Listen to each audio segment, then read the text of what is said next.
At my wife's funeral, the gravedigger pulled me aside. "Sir, your wife paid me to bury an empty coffin."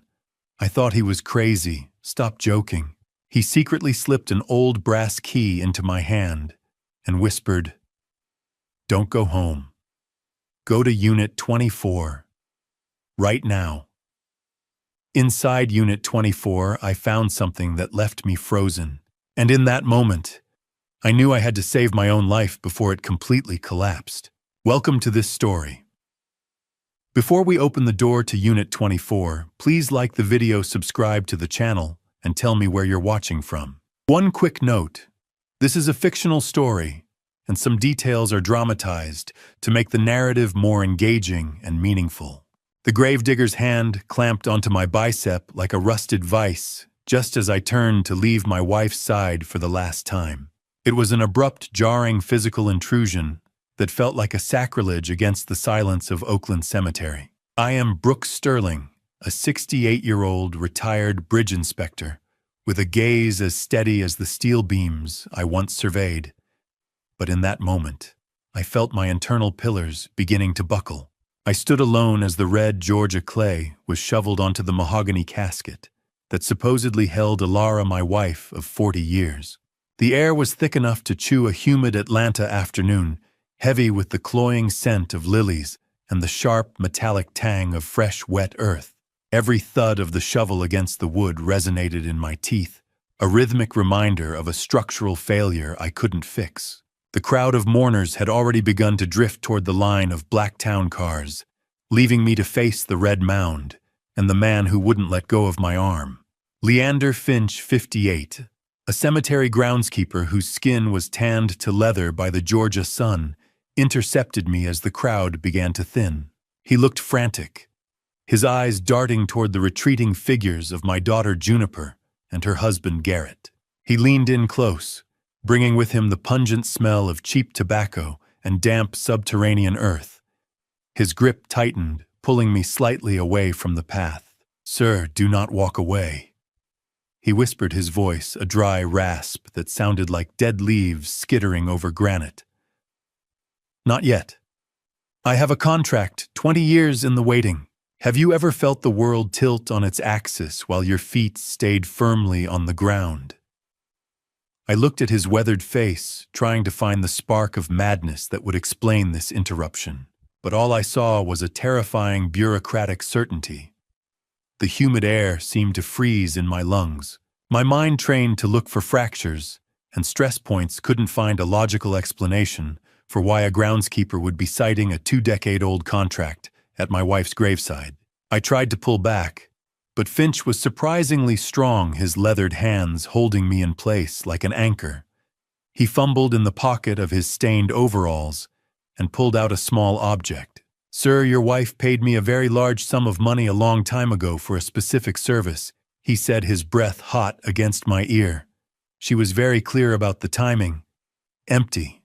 The word hit me harder than the grief ever could, though he hadn't even spoken it yet.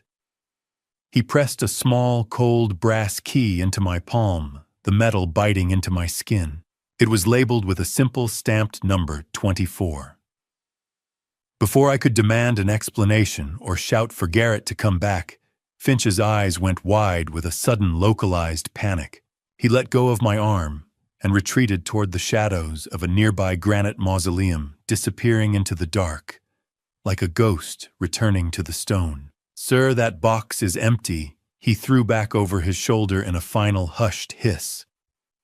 "Your wife paid me to bury air."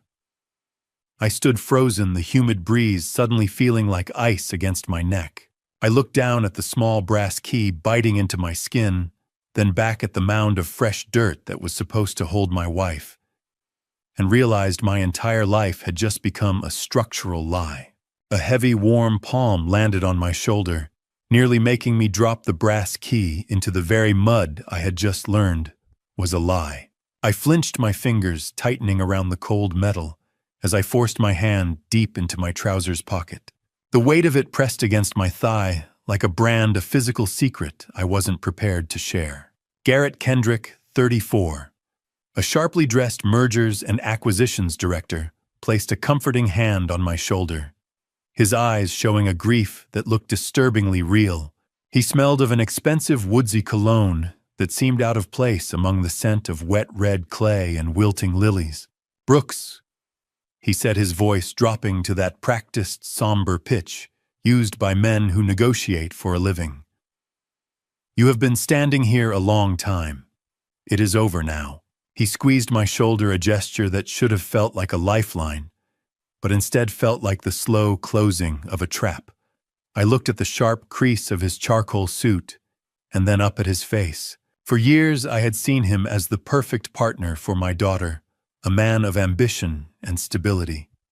Now, with Finch's hissed warning still ringing in my ears, I searched for a crack in the facade. His eyes were dark and wet with tears, yet they didn't quite settle. They scanned the perimeter of the cemetery with a restless, predatory efficiency. "I am here for you, Pop." He continued, using the familiar nickname that usually warmed me. "Always have been." I felt a prickle of sweat break out on the back of my neck despite the humidity. It was a structural warning, the kind I used to feel when inspecting a suspension cable that looked fine on the surface but was rotting from the core. In my world, a bridge doesn't fall all at once. It groans and snaps one rusted bolt at a time until the foundation simply vanishes.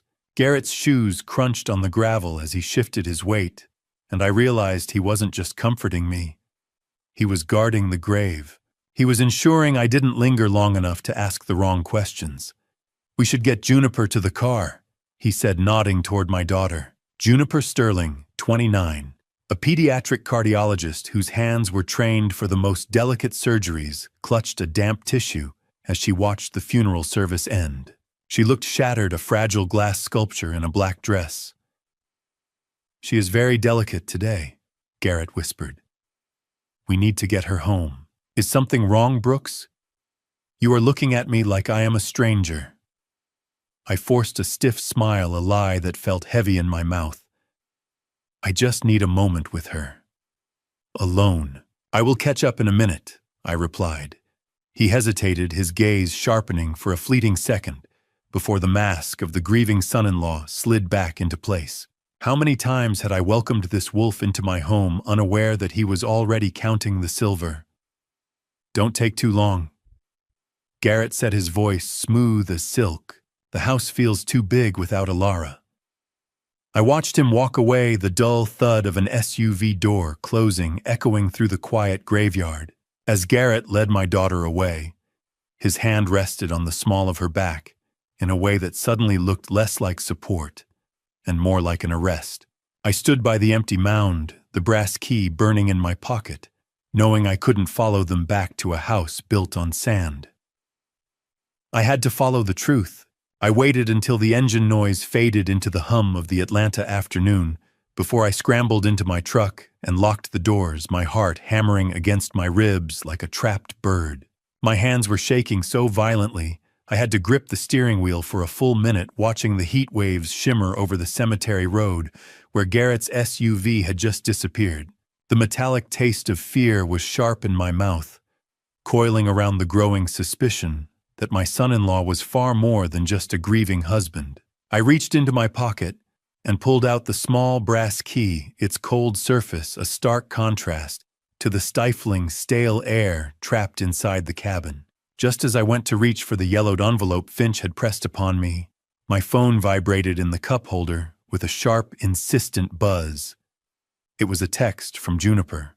The message read, "Dad, come home alone.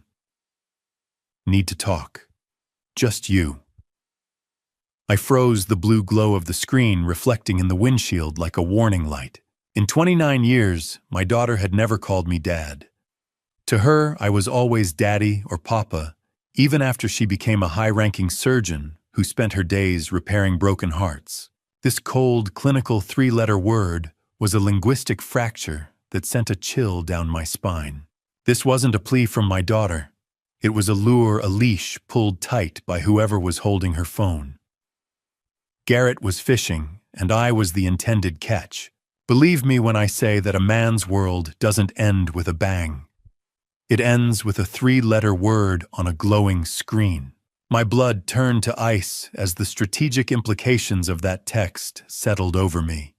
If he was controlling her phone, he was controlling her. I finally tore open the envelope, the smell of old parchment and hidden years wafting into the hot truck. Inside was a single sheet of paper covered in Ilara's elegant sloping handwriting. Seeing her script was like hearing a voice from across a canyon. "Brooks, if you are reading this, then my death was the only move left on the board," it began. The ink seemed to pulse under my thumb. The letter was a confession and a warning. Ilara had spent months investigating Garrett, discovering he was a high-level mole for the Covenant, a criminal empire she thought she had dismantled decades ago when she was still active with the Bureau. She had faked her own death staging the heart attack and the empty burial to draw the wolves out of the brush and protect me from the crossfire. "The enemy isn't at the gate," she wrote. "He is sitting at our dinner table." She wasn't in that grave. She was waiting for me. The letter provided a final coordinate, Highway 85 Storage Complex Unit 24. I read the lines 3 times, my vision blurring. Every instinct I possessed as an inspector told me the family home was now a structural trap, a site of imminent collapse. I couldn't go back to the suburbs. I had to follow the key Ilara had left me. I threw the truck into gear, the engine roaring to life and drowning out the silence of the dead behind me. My eyes blurred with tears of rage and a desperate surging hope, knowing that every mile I drove toward the storage complex was a mile I was leaving my daughter alone with a monster. I pulled out of Oakland Cemetery, leaving the sandbags and the red clay behind, driving toward the only truth I had left. The rhythmic thud of tires on the expansion joints of Highway 85 felt like a heavy industrial heartbeat against the soles of my feet. Memories are like structural stress fractures. You don't notice the damage until the entire bridge starts to scream under the weight of the truth. I gripped the steering wheel, my knuckles white and aching, while the flickering light of the dashboard cast long, jittery shadows against my face. The rage I felt for Garrett was a cold, hard knot in my gut. But underneath it, a much older foundation was beginning to crumble. My mind, desperate to find an anchor, drifted back to a rain-slicked night in the spring of 1996. I could almost smell the rain hitting the kitchen window of our old house, that clean, sharp scent that always promised a fresh start. Ilara was sitting at the table, a cup of tea between her hands, the cold steam rising from it in a thin, forgotten ribbon. I remembered the way her hands were shaking, a tremor I had never seen in the woman who once spent hours calmly cataloging rare manuscripts at the university library. "Brooks." "I didn't spend my days cataloging books," she had whispered, her voice barely audible over the patter on the glass. "I spent them cataloging monsters." The identity reveal had hit me like a physical blow. My quiet, book-loving wife was actually an FBI undercover specialist, the primary architect behind the destruction of a billion-dollar criminal empire called the Covenant. "It's over now," she had promised me, looking me in the eye with a terrifying intensity I was only just beginning to understand. "The Covenant is dismantled. We're safe." I had built my family on a bed of sand, convinced the concrete I saw on the surface was thick enough to withstand any storm.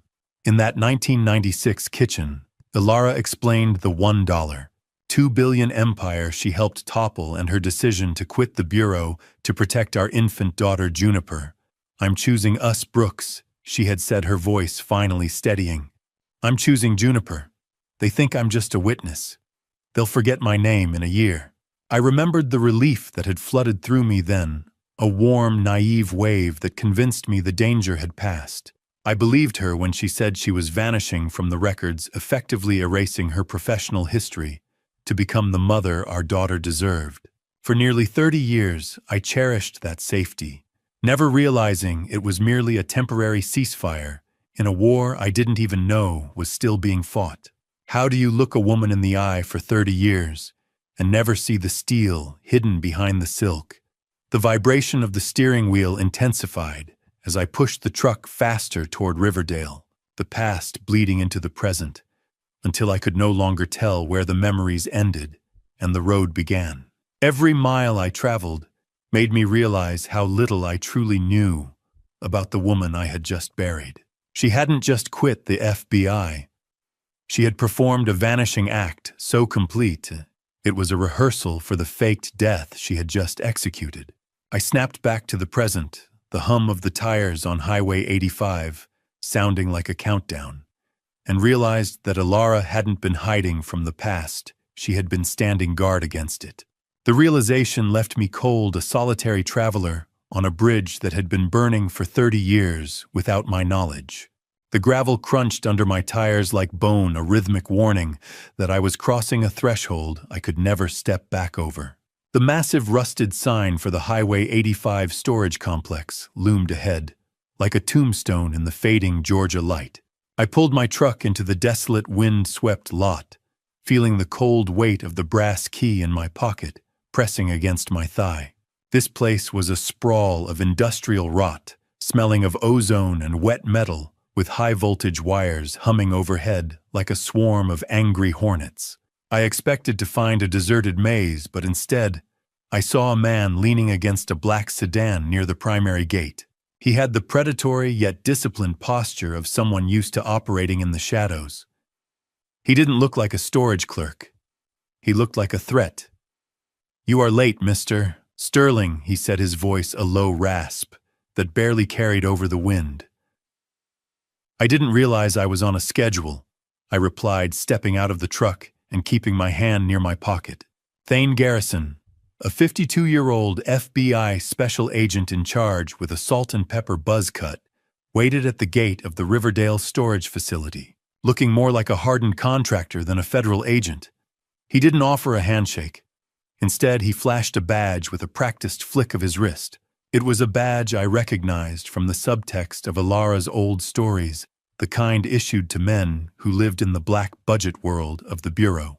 I realized then that this complex wasn't just a place for old furniture. It was a sanctioned FBI black site that my wife had been utilizing for months right under my nose. A badge, a gun, a lie. It was Alara's trinity. Garrison watched me with a clinical detachment that set my engineer instincts on edge. "She said you would be wearing the tie she gave you for your 30th anniversary. He noted his gaze lingering on my collar. She was right. I felt a surge of reluctant trust, mixed with a breathless, agonizing anticipation. "Where is she, Garrison?" I demanded, my voice tight with restrained anger. "No more games." He didn't answer immediately. He turned and began walking into the rows of corrugated metal units, the glare of the setting sun bleeding off the steel. "The Covenant has ears everywhere, Brooks," he whispered without looking back. "Keep your voice down and your eyes moving."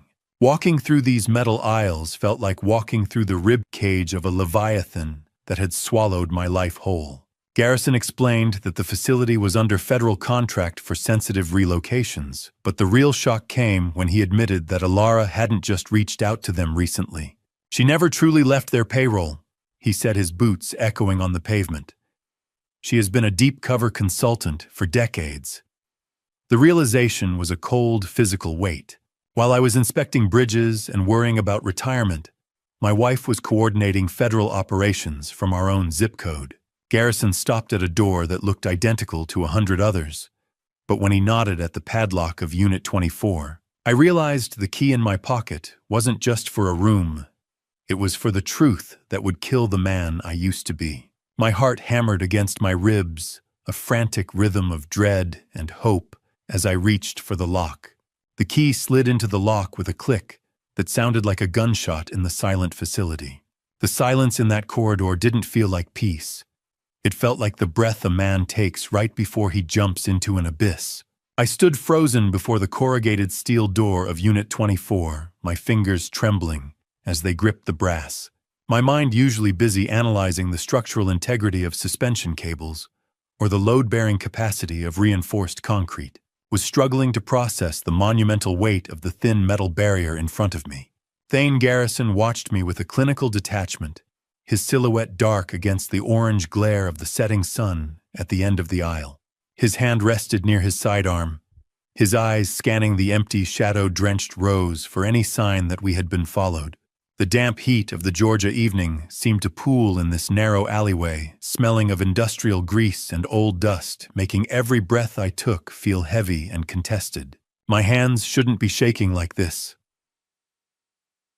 I whispered more to myself than to him. I've handled high-voltage lines in the middle of a hurricane without a flinch.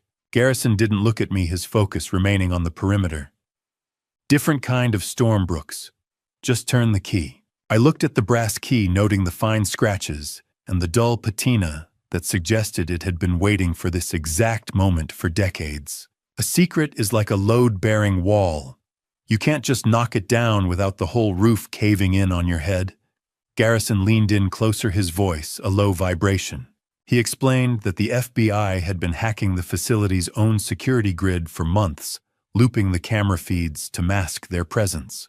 They were operating here without the storage company's knowledge, turning this commercial lot into a ghost in the machine. How long has she been in there? I asked, the metallic taste of fear returning to my tongue. Long enough to miss you, Garrison replied, and long enough to know how dangerous this is for both of you. Garrison stepped back, then granting me the solitary space a man needs when he is about to exhume his own life. Have you ever held a piece of metal that felt like it weighed 1,000 pounds? That was my key. I remembered the sound of the red clay hitting the mahogany casket just hours ago, and the crushing irony of that performance made my stomach churn. Once you open this, Brooks, the librarian is gone forever, Garrison warned. I know, I said, my voice finally finding its anchor. She's been gone since the cemetery. I was fully aware that my life was about to change forever. But Garrison's final admission added a fresh layer of frost to my blood. He admitted that the Bureau wasn't just protecting Alara. They were using her as the ultimate lure to draw out the Covenant's highest-ranking shadow members. My wife wasn't just a survivor. She was the bait in a federal trap. The lock clicked, a sharp, final sound that severed my past from my future. And as I grabbed the handle to lift the door, I realized I was terrified of who might be standing on the other side. My breath hitched in my chest as the tension reached its breaking point. I heaved the handle upward, ready to face whatever ghost was waiting in the dark. I heaved the rolling door upward, the screech of metal on metal echoing through the hollow facility. The rolling door shrieked against its tracks, a sound of tearing metal that felt like the sky opening up to reveal a ghost. My lungs were burning, and my pulse throbbed in my neck, a rhythmic reminder of the 72 hours I had spent mourning a woman who might not be dead. As the corrugated steel disappeared into the ceiling, I didn't find the dust-covered boxes or mothballed furniture I expected. Instead, I stepped into a high-tech fortress. This wasn't a storage unit. It was a war room. The space inside wasn't a storage unit at all. It was a fully equipped safe house. 3 large monitors lined the left wall, displaying live surveillance feeds. One showed the warehouse near the Chattahoochee River, another our neighborhood in real time, and a third displayed what looked like prison security footage with timestamp codes I didn't recognize. A large tactical map of Atlanta covered the right wall, marked with red pins, connected by string, the Covenant's known locations, safe houses, and operational cells spreading like a cancer across the southeast. File boxes stamped FBI, classified in bold red letters, were stacked beneath a metal desk. The air smelled of fresh coffee and printer ink, as if someone had been working here for weeks, living here, waiting. And then I saw her. A figure rose from behind a bank of monitors silhouetted by the azure glare of the screens. Alara Sterling, 66, was known to the neighborhood as a retired librarian. But inside Unit 24, she stood with the sharp, lethal posture of the undercover agent she had been 30 years ago. She stepped forward, her movements precise and devoid of the soft-shouldered gait I had grown to love. She looked tired, her face etched with new lines of exhaustion, but she was vibrantly, impossibly alive. "Brooks," she said, her voice a soft anchor in the storm of my confusion. I'm sorry. I'm so sorry. The 3 days I had spent drowning in grief dissolved into a mess of raw, agonizing relief that threatened to snap my knees. You're alive? I choked out my voice, sounding like a stranger's. I touched your hand in that casket, Ilara. You were cold. She wasn't a ghost. She was a soldier. The woman standing before me wasn't the librarian who forgot where she put her glasses. She was a professional who had staged a heart attack with the clinical precision of a chess grandmaster. My knees finally buckled, and she moved with startling speed to catch me, guiding me toward the cold plastic of a folding chair. She explained in a low, steady tone that the body at the viewing had been a cadaver, prepped by a funeral director, who owed the Bureau a debt from a previous life. How do you mourn a woman for 72 hours, only to have her offer you a bottle of water and an apology? I looked at her, searching for a trace of the woman I had lived with, but I realized I was looking at a stranger wearing my wife's face. The grief had to be real, Brooks, she said, her eyes never leaving mine. For Garrett to believe it, your heart had to actually break. He's been watching us for years. I felt a surge of gratitude for her life, but it was quickly being crowded by a dark, jagged resentment. You let me bury a stranger so he could watch me cry, I asked, my voice trembling with a restrained anger. She had prioritized my pain as a tactical asset, a piece of theater, to deceive the man in our house. I looked at her and saw the cold steel of the woman who had dismantled an empire. And for the first time, I was afraid of the truth she was about to tell me. She turned back to the wall of monitors, her fingers flying across a keyboard with a rhythmic clicking that cut through the low hum of the warehouse fans. Ilara didn't just have a hiding spot. She had a shrine to our family's destruction pinned to the corrugated metal with the clinical precision of an autopsy. I stood behind her, the blue light of the screens washing over us, revealing a timeline that made my blood run cold. It started in 2013, a year I remembered for Juniper's 16th birthday and her first car. On the screen, it was marked as the year of acquisition. Ilara pointed to a grainy surveillance photo of our daughter at a college mixer years later. Garrett Kendrick, standing just a few feet away with a calculated, easy smile. He didn't find her by accident. Brooks, Ilara said, her voice devoid of its usual librarian softness. He was assigned to her. Every chance encounter, every shared interest, every favorite song they supposedly discovered together was scripted by a man in a prison cell. I felt a chilling horror settle in my bones as she explained that Garrett had been handpicked by the leader of the Covenant, the same monster Ilara had helped put away decades ago. 28 years ago, I testified against the Covenant. I worked undercover for 18 months, Brooks posing as a bookkeeper for one of their front companies, a shipping firm in Savannah. I saw everything. The wire transfers moving through shell corporations in the Caymans. The drug shipments hidden in legitimate cargo containers. The cold-blooded executions of anyone who asked too many questions. When a 16-year-old dock worker named Marcus stumbled onto a heroin shipment and was killed, for it shot twice in the head and dumped in the river, I knew I had to come forward. My testimony put 12 men behind bars, including the boss. But it also painted a target on my back, on our family, that never really went away. They wanted me dead, Brooks. They still do. He was the ultimate weapon of proxy revenge, a man engineered to be our daughter's perfect match, just so he could eventually tear her heart out from the inside. Lies are like termites. They eat the heart out of your home while you're busy worrying about the paint on the shutters. I had spent 11 years thinking I was a good judge of character, yet I had welcomed a sleeper agent into my home with open arms. Ilara described the training Garrett underwent, a disciple raised from childhood to be the perfect son-in-law while remaining fundamentally loyal to the organization. For 11 years, 3 years of dating, and 8 years of marriage, every "I love you," he whispered to Juniper, was a tactical lie. He's a ghost, Brooks, a man with no soul of his own, only the mission his father gave him. 8 years of marriage and not a single day of it was real. I looked at a digital photo of our wedding day, seeing Garrett standing between Alara and me, his arm around Juniper. He wasn't her husband. He was her hunter.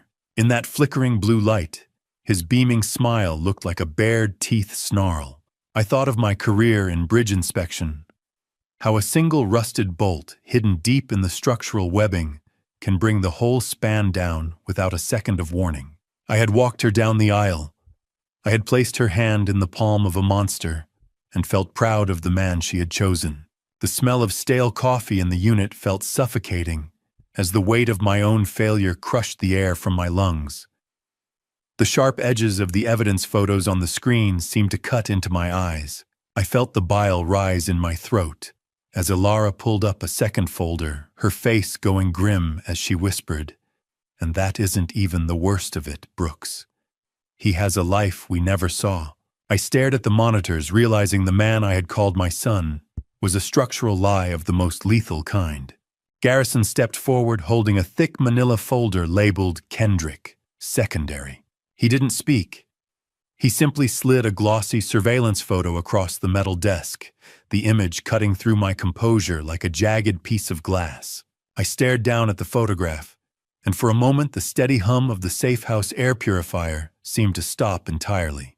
The image showed Garrett Kendrick standing in a sunny driveway in Columbus, Ohio. He wasn't wearing his tailored Atlanta suits. He was in a t-shirt and jeans, looking relaxed in a way I had never seen. Beside him stood a woman with blonde hair, and gripping his hand was a 5-year-old boy. The child had Garrett's exact jawline, the same high forehead, and the same inquisitive tilt of the head. This was taken 3 weeks ago. Garrison said the faint smell of his leather holster drifting toward me in the cramped space. He is not just a mole, Brooks. He is a bigamist with a documented active second life. That boy. I whispered, my teeth clicking together as I clenched my jaw. He looks just like Garrett did in those old surveillance photos you showed me. The sickening realization of a double-layered betrayal hit me like a physical blow. While Garrett was supposedly traveling for business or spending late nights at the office in Atlanta, he was actually maintaining a legal life with a primary family that had no idea Juniper existed. He has a son, Garrison said, his voice flat and clinical. An 8-year-old boy named Caleb. His real wife, her name is Miranda, lives in a safe house in Macon under a false identity provided by the Covenant. She thinks Garrett is a traveling consultant. The boy has no idea his father is married to someone else.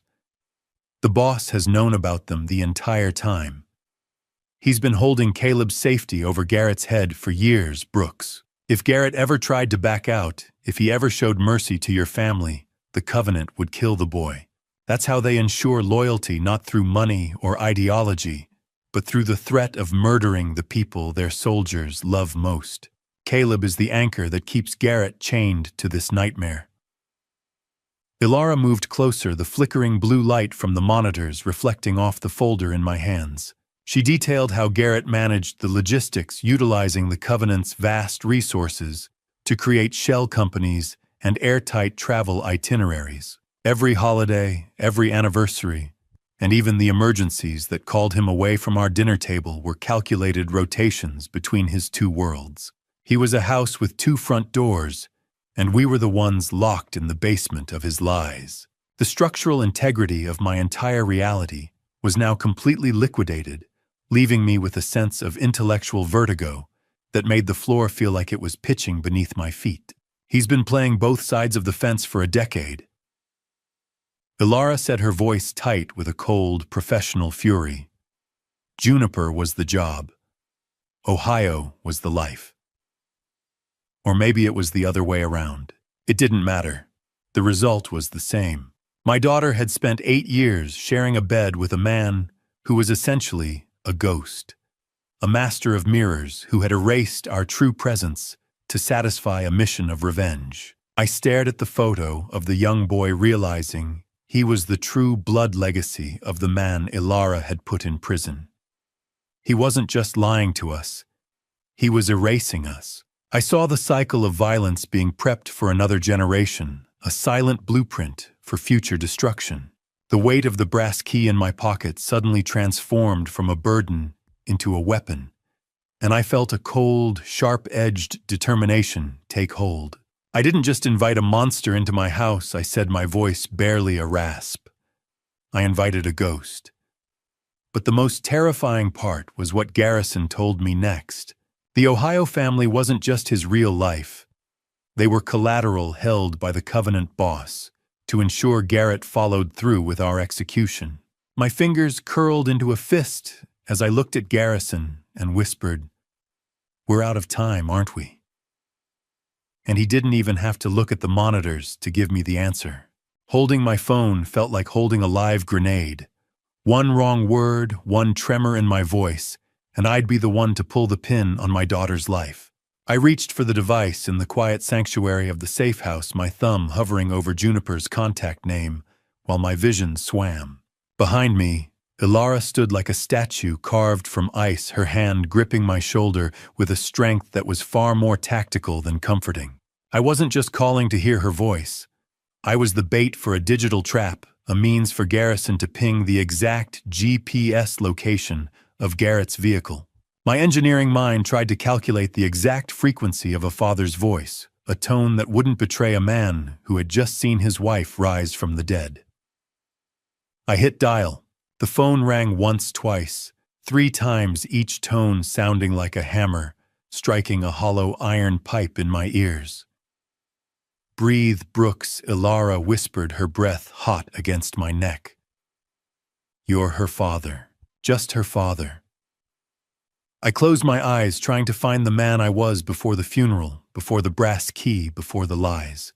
"I don't know if I can lie to her," I murmured. But then the line clicked open. Daddy Juniper's voice was raw, exhausted, from a day of burying a mother who was currently standing 3 inches away from me. "I was just about to call you. Garrett said we needed some air, that the house was getting too small." I heard the low, steady thrum of a car engine in the background, and then the distinct, rhythmic click of a turn signal. It was a mundane sound, the kind you hear 1,000 times a day, but now it sounded like the ticking of a countdown. A phone call is just a bridge made of air, and right now I was watching mine crumble before I could even cross it. "Where are you, sweetheart?" I asked, forcing my voice into a mold of weary concern. "Exactly where we're just heading out for a private dinner." She said, her breathing shallow. "Somewhere near the river." Garrett wants to escape the mourners. How do you tell your child, the man she's sleeping next to, is a sleeper agent, without making her the next casualty? I could practically feel Garrett's presence through the speaker, likely holding the steering wheel with one hand while the other scanned the mirrors. "Tell Garrett to drive safe," I said, my heart hammering against my ribs. "It gets foggy near the river this time of year." I heard a muffled exchange in the car, a low rumble of a male voice I once trusted. "He says he's got it." Daddy Juniper replied, her voice trailing off. "He says he's taking care of everything." That casual mention chilled me to the bone. It was a confirmation of absolute isolation.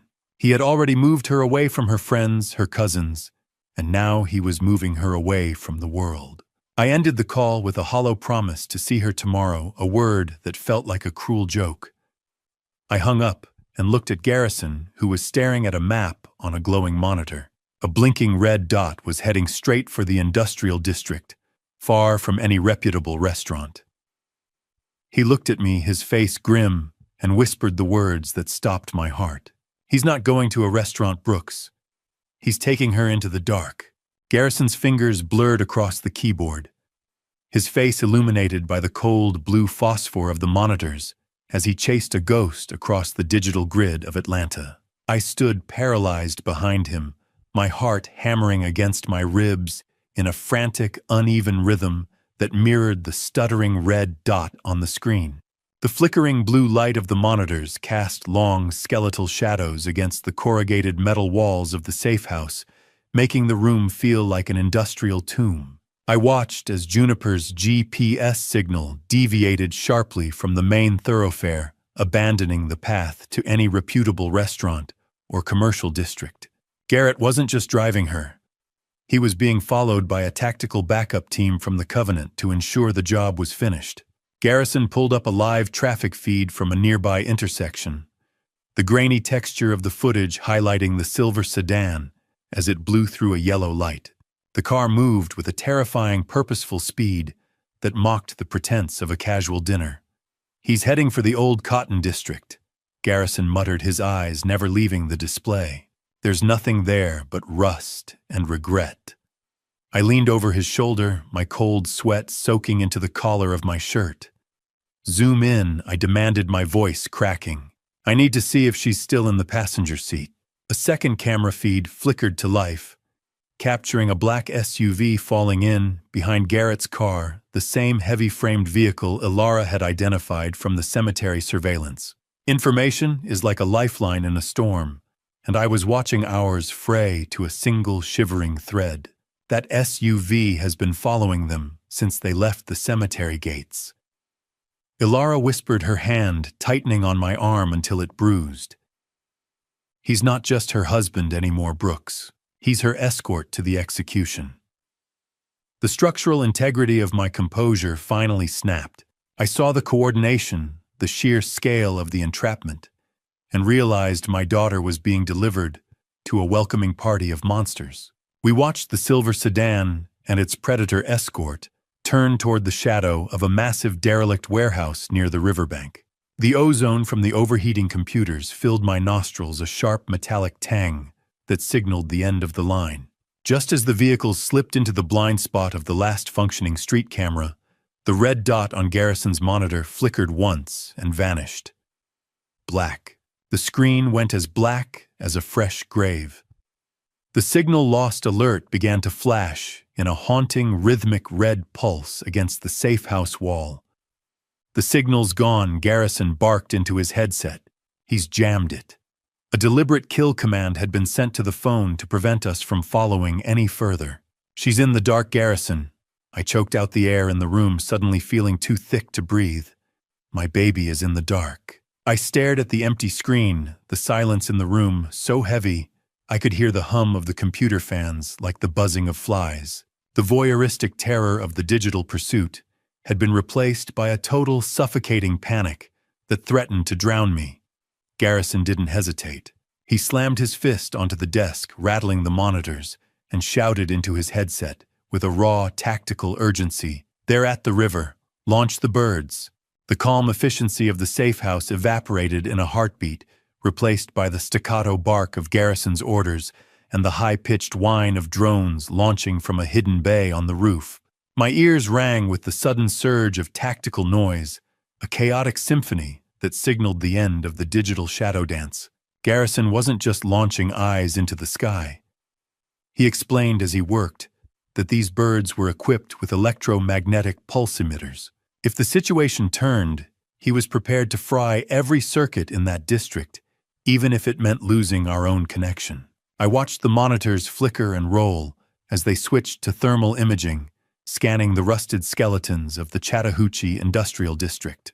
The smell of hot electronics and ozone filled the small room, a sharp metallic reminder that we were no longer just observers. Ilara stood frozen beside me, her eyes tracking the movement of green and gray heat signatures on the screen with a practiced, predatory focus.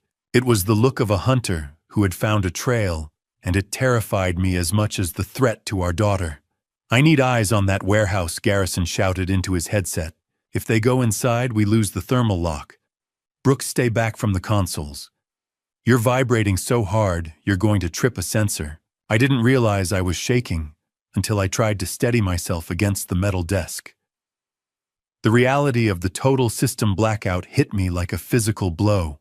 Without the phone's GPS, we were guessing based on trajectory, throwing high-tech darts in the dark. I began to pace the narrow aisle of the safe house, my engineer's mind spiraling as I calculated the sheer surface area of the abandoned warehouses. Have you ever watched your world turn into a series of green and gray heat blobs on a screen and realized your heart was the only thing still warm in the room? I felt a cold sweat prickling the back of my neck as the scale of the trap became clear. "He's playing with us, Ilara," I said, my voice cracking. He knew we were watching. She didn't look at me, her gaze fixed on a graining image of a massive iron structure. "No, Brooks," she replied, her voice devoid of the warmth that had defined our marriage. "He doesn't know about the safe house. He's just following the protocol his father taught him." Silence is the first rule of the hit. The drone feed finally reached the old cotton warehouse, but the thick, rusted metal roof acted as a heat shield, rendering the thermal sensors useless. We could see the white-hot glow of the SUV's engine idling outside like a beacon of malice, but the interior was a black, impenetrable void. Garrison swore as the screen filled with digital artifacts and static. "We're blind," he growled. "The interior is dead air. He's used a localized scrambler." Nothing. The warehouse was a tomb of cold iron. "Then we go," I said, the helplessness in my chest turning into a sharp, jagged resolve. "Now, before the dark becomes permanent." Ilara finally turned to me, her face grim. She revealed she had known about this specific warehouse for years. It was a Covenant cleaning station, a place designed for making people vanish. I watched the static dance on the monitor, a blizzard of gray and black, and realized with a sickening lurch that the only way to see what was happening to my daughter was to walk into the darkness myself. Ilara didn't look at me as she reached under the console and pulled out a tactical vest. To understand the monster currently holding my daughter, I had to look back at the day my wife accidentally created him. She stood bathed in the blue-tinted light of the safe house, her eyes distant, as she transported me back to 1995, to the jagged remains of the Covenant's main headquarters during the final federal raid. I could almost smell the plaster dust and cordite hanging in the air of that memory. Amidst the tactical chaos and the falling masonry of the leader's office, she had discovered young Garrett, an 8-year-old with eyes as cold and still as frozen pond water, sat amidst the wreckage of a billion-dollar empire without shedding a single tear. While the federal agents were scrambling to secure millions in illegal ledgers and shouting orders, Ilara had locked eyes with the child. "He didn't cry," she whispered, her voice a hollow rasp. "He didn't even blink while we hauled his father away in chains. He wasn't a random recruit swept up in the aftermath. He was a disciple specifically groomed by the boss since the age of 8 to exact this exact revenge." I thought he was a victim back then. My heart broke for the boy sitting in the ruins. I was wrong. He wasn't a victim. He was an apprentice watching his world burn and memorizing the faces of the people holding the matches. He wasn't a child anymore. He was a timer ticking for 30 years. Ilara explained that the Covenant leader hadn't left his legacy to chance. He had spent years conditioning the boy to view the law not as a shield, but as a gang of thieves who stole his birthright.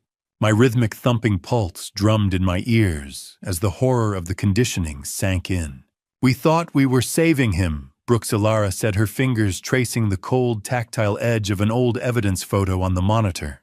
The boss was already whispering instructions into his ear through the prison glass, before the ink on the arrest warrants was even dry. He was 8. I found myself asking how an 8-year-old could carry that much hate, but the answer was staring at me from the screen. Hate is a structural flaw that grows in the dark, and we were the ones who turned out the lights. Ilara's confession took a darker turn as she admitted she was the one who personally signed the paperwork for Garrett's childhood relocation into the foster system, believing it was the only way to give him a clean slate. She had unintentionally provided the perfect cover he needed to grow up, change his name, and begin his long-game hunt for our family. She was the unwitting architect of our own infiltration, the one who handed the wolf the key to the sheepfold. I looked at the monitors at the dark warehouse by the river and realized Garrett wasn't just working for a criminal boss. He was trying to win back the father my wife had taken from him. The haunting image of those young frozen eyes stayed with me, a ghost, raised for war, who was now standing over my daughter with a knife hidden in his smile. We weren't just fighting a mole. We were fighting 30 years of patient, nurtured rage. I slammed my fist onto the workstation's cold metal surface, the vibration rattling the monitors and snapping the heavy silence of the safe house. The sting in my hand was a sharp, welcome distraction from the suffocating terror clawing at my throat. I stood over the consoles looking at the black void on the screens where my daughter's life was being erased in real time. "You are an Agent Garrison, but I am her father," I said, my voice vibrating with a raw, paternal ferocity I hadn't felt in decades. "I am the only bridge she has left. I am not sitting here while she is trapped in a cleaning station." Garrison didn't move, his eyes fixed on the rolling logs of the drone feed. "You'll get yourself killed before you even reach the perimeter, Brooks." He countered, his tone clipped and professional. "My team is moving as fast as the protocols allow." But as I watched him, I saw the flicker of hesitation in his eyes. My engineering mind, trained to spot the slightest structural shift, realized that Garrison wasn't just following a manual. He was under orders to capture the Covenant boss alive, even if that priority increased the risk to Juniper. Have you ever looked at a federal agent and realized that to him, your daughter's life is just a line item in a budget? I wasn't going to let her be the acceptable loss in his career-making bust. Before I reveal the truth about the equipment I was about to carry, I want to check in with you. On a scale of 1 to 10, how would you rate the intensity and grip of this story so far? Drop your score in the comments with a quick reason why. Please note, the next part includes recreated details for narrative purposes to deepen the emotional impact. Ilara stepped into the light, her face a mask of tactical resolve. "She was right, Thane," she said, her voice cutting through the tension. "Garrett doesn't fear the Bureau. He fears his own conscience, and he only listens to family." She began pulling tactical gear from a hidden locker, the metallic click of the buckles echoing like a clock ticking down. Garrison realized he had lost control of his witnesses. "Fine," he barked, pulling a comms earpiece from his pocket. "But you follow my lead, or I will have you both in federal custody before the sun rises." The preparation was a blur of steel and nylon. Brooks was fitted with a low-profile tactical vest, the weight of it pulling at my shoulders, making the danger feel physical rather than digital. The cold glare of the fluorescent lights glinted off the gear. Ilara adjusted the straps of my vest, her eyes meeting mine with a secret, fierce intensity. As she did, she leaned in her body, shielding the movement, as she slipped something into a hidden pocket of her own rig, a secondary personal insurance policy that I knew Garrison hadn't authorized. I could smell the gun oil and the faint scent of floor wax in the cramped space. Garrison stepped toward me, his face grave. "Don't be a hero, Brooks. Just be a father." At this point, Garrison, I don't see the difference. I replied, the static hum of the earpiece already beginning to buzz in my ear. Click. The earpiece fit like a death sentence. Garrison handed me the comms unit, his eyes searching mine for a crack in my foundation. But all he found was the cold, hard steel of a man who had nothing left to lose. The humidity of the Chattahoochee hit me like a physical blow, a wet, heavy shroud that smelled of river mud and dying industries. As we stepped out from the sterile, filtered air of the storage complex, the night swallowed us whole. I felt the cold weight of the comms earpiece in my ear, a tiny vibrating link to Garrison that felt increasingly flimsy against the vast, dark silence of the riverbank. We moved through a dense wall of riverbank vegetation, following a path that looked like nothing more than shadows and rot to me. Ilara, however, navigated the terrain with a terrifying silent fluidity I had never witnessed in 3 decades of marriage. She wasn't the librarian I had shared coffee with every morning. She was a predator returning to a familiar hunting ground. I noticed her hand snap out in a series of sharp signals flicks of the wrist, and positioned fingers I didn't recognize. It was clear her retirement had been a lie even to me. She had maintained specialized training while I was busy inspecting bridge joints. "Watch your step, Brooks," she whispered, her voice barely a ripple in the humid air. "Sound travels over water better than it does over land. You've done this before." I murmured, stumbling over a rusted machinery skeleton. This exact walk. She didn't answer, her focus fixed on the hulking silhouette of the abandoned cotton warehouse that loomed out of the fog. It was a cathedral of corrugated iron and rotted timber, its jagged edges illuminated by flickering orange perimeter lamps that cast jittery finger-like shadows. This warehouse was a rusted lung, and we were the unwanted breath being sucked into its dark, hollow chest. My inspector's eye immediately mapped the structural decay, the sagging roofline, the deep fractures in the brickwork, and the heavy reinforced steel doors. Garrett had chosen this place well. The thickness of those walls would dampen any scream. "East wall is compromised," I whispered, pointing to a visible tilt in the masonry. "If we have to run, we go through the loading dock. It's the only path with structural integrity." She nodded, her eyes scanning for sentries. "Check your comms," she said. "Once we go in, garrison is our only lifeline." The crickets, which had been a deafening chorus moments ago, suddenly went silent, leaving a void of sound that made my ears ring. We reached the service entrance, a small dented door hidden behind a stack of rusted chemical drums. The smell of stagnant river water and old oil was overpowering here, a metallic cocktail that tasted of fear. I felt the brass key in my pocket, the object that had exhumed my life, and realized it wouldn't open this door. Creak. The metal groaned like a dying man as I tested the handle. My heart hammered against my ribs, a terrifying, irreversible commitment taking hold of my limbs. The door wasn't locked from the outside. It had been left ajar, a silent invitation for us to walk into the center of the trap. I looked at Alara, seeing her check that hidden insurance policy in her gear one last time. "Ready?" she asked. "No," I replied, my voice a dry rasp. "But I'm going anyway." I gripped the cold handle, and as the door swung inward without a sound, the first thing I saw in the flickering light was the back of my daughter's head and the man she loved holding a gun to it.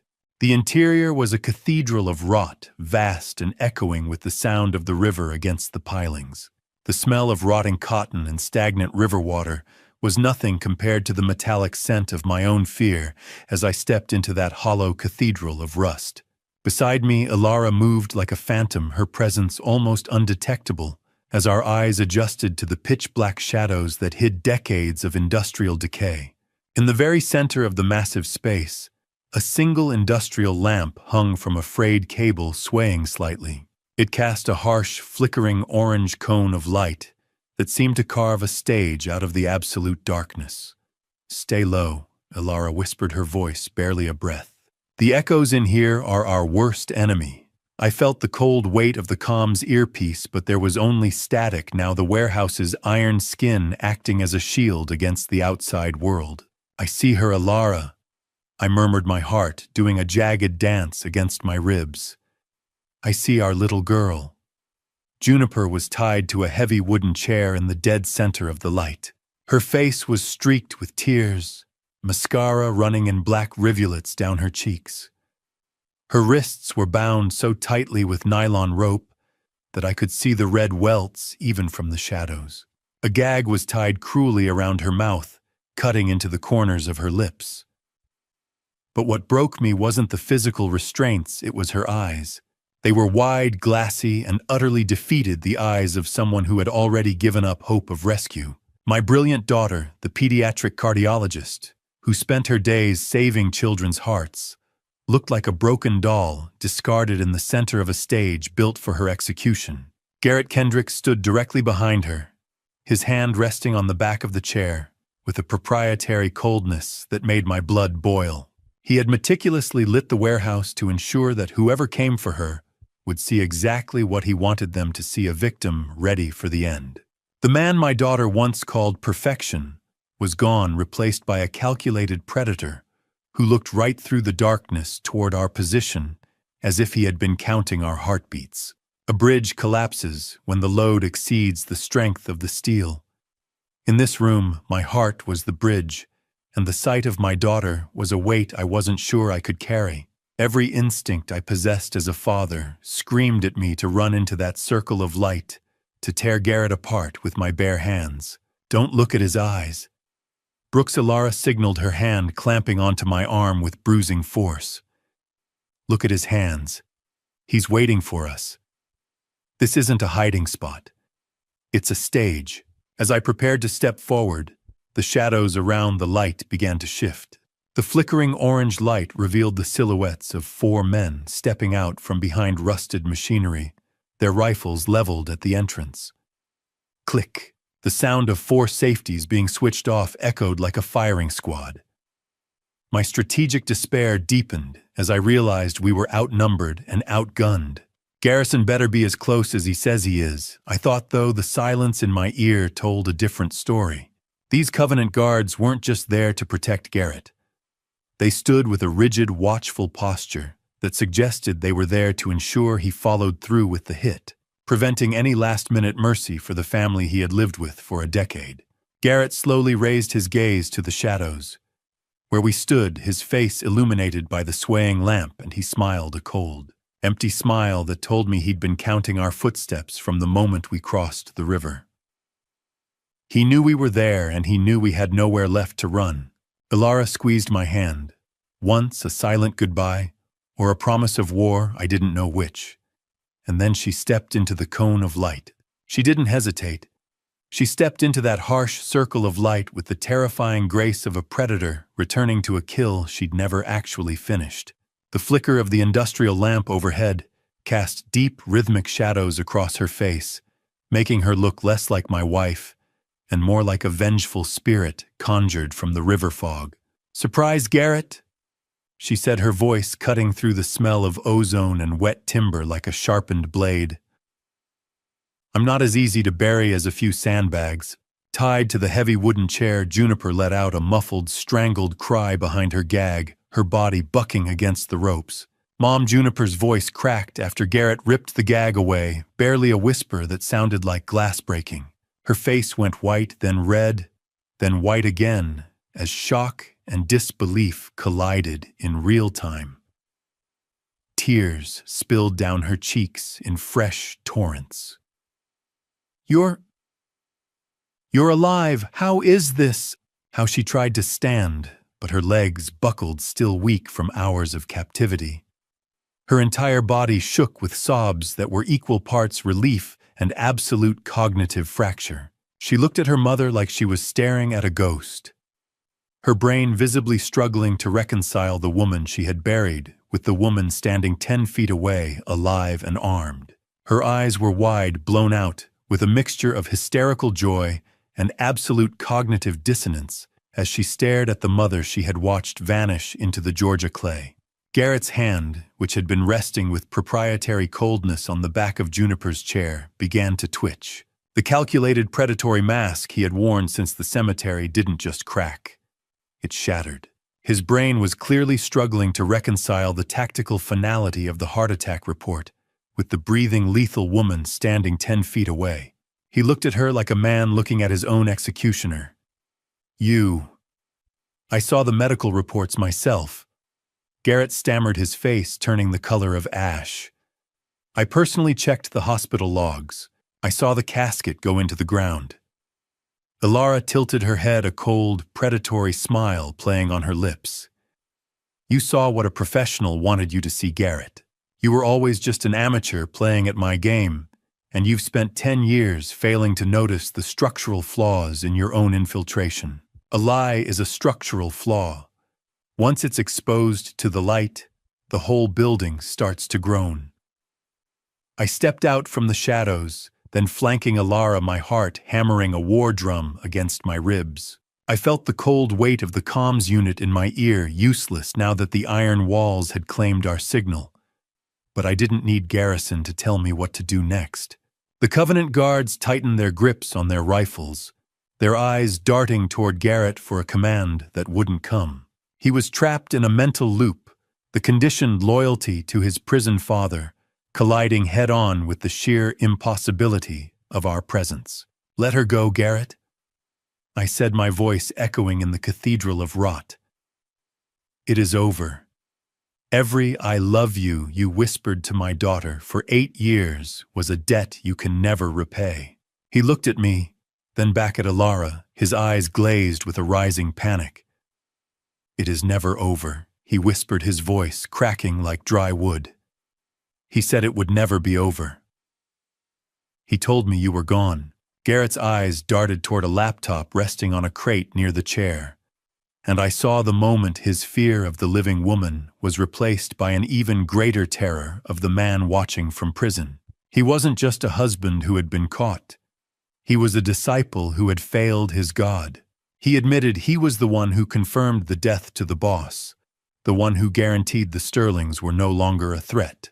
Now standing in the flickering orange light, he knew the price of being wrong. I stepped closer, my shadow merging with Alara's, and looked my daughter in the eye.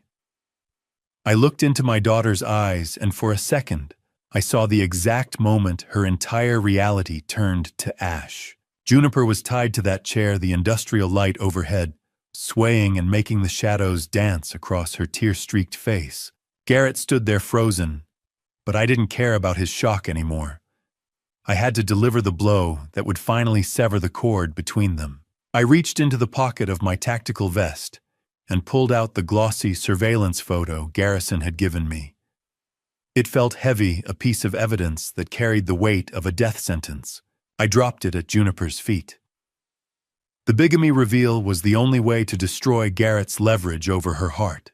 "He's not just a criminal, Juniper," I said, my voice steady despite the stinging heat in my eyes. "He's a bigamist.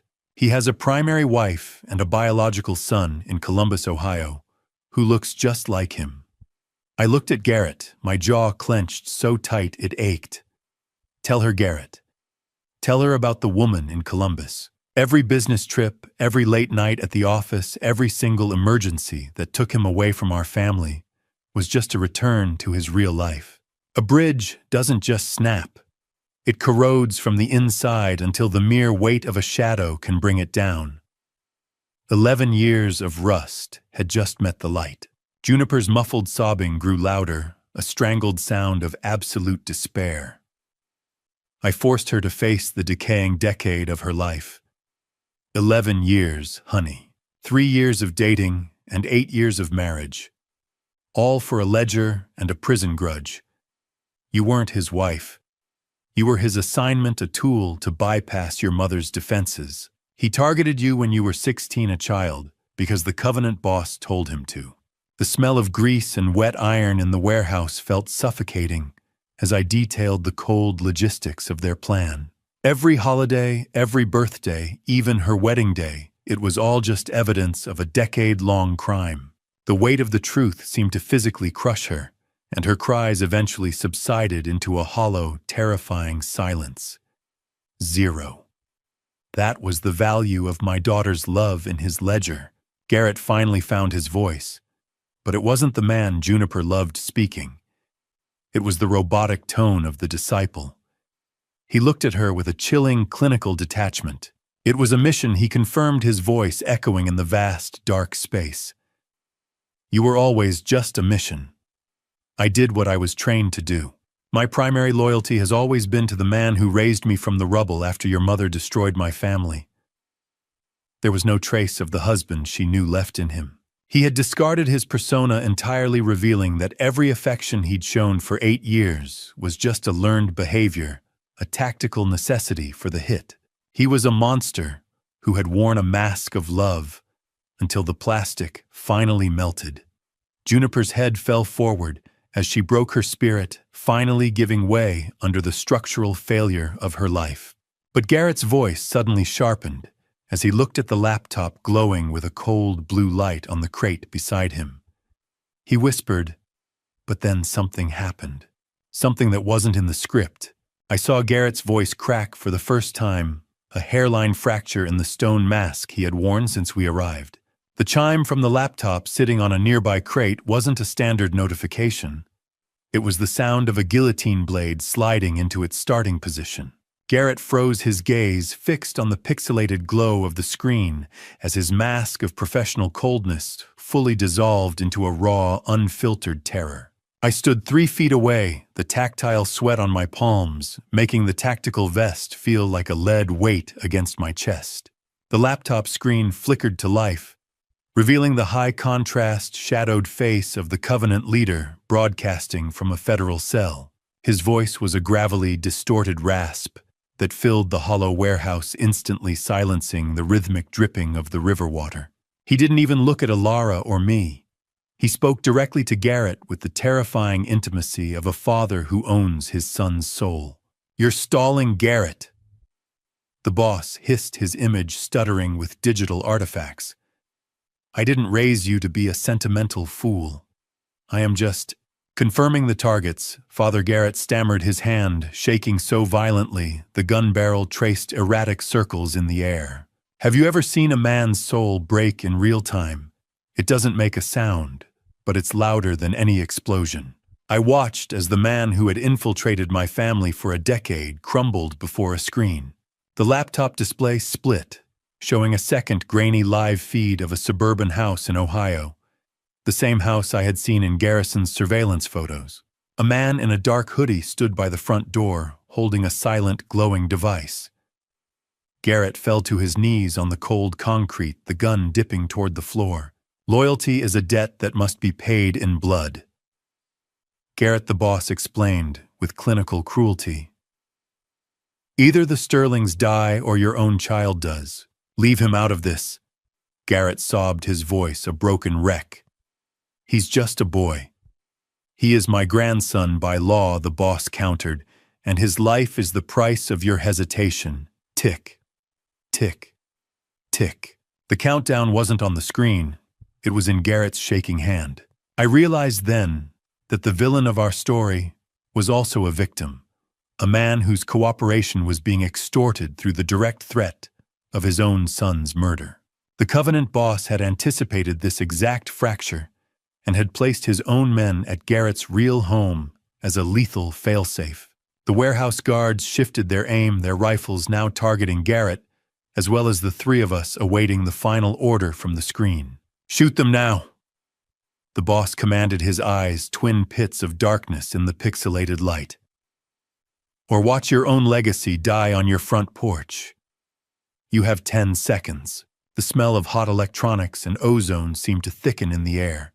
I looked at the gun in my son-in-law's hand, then at the terror in his eyes, and I realized we were all standing on a bridge that was about to go down. The boss leaned into the camera, his hissed ultimatum echoing off the corrugated iron walls. "Shoot them, Garrett. 1 life for 3. Make the choice."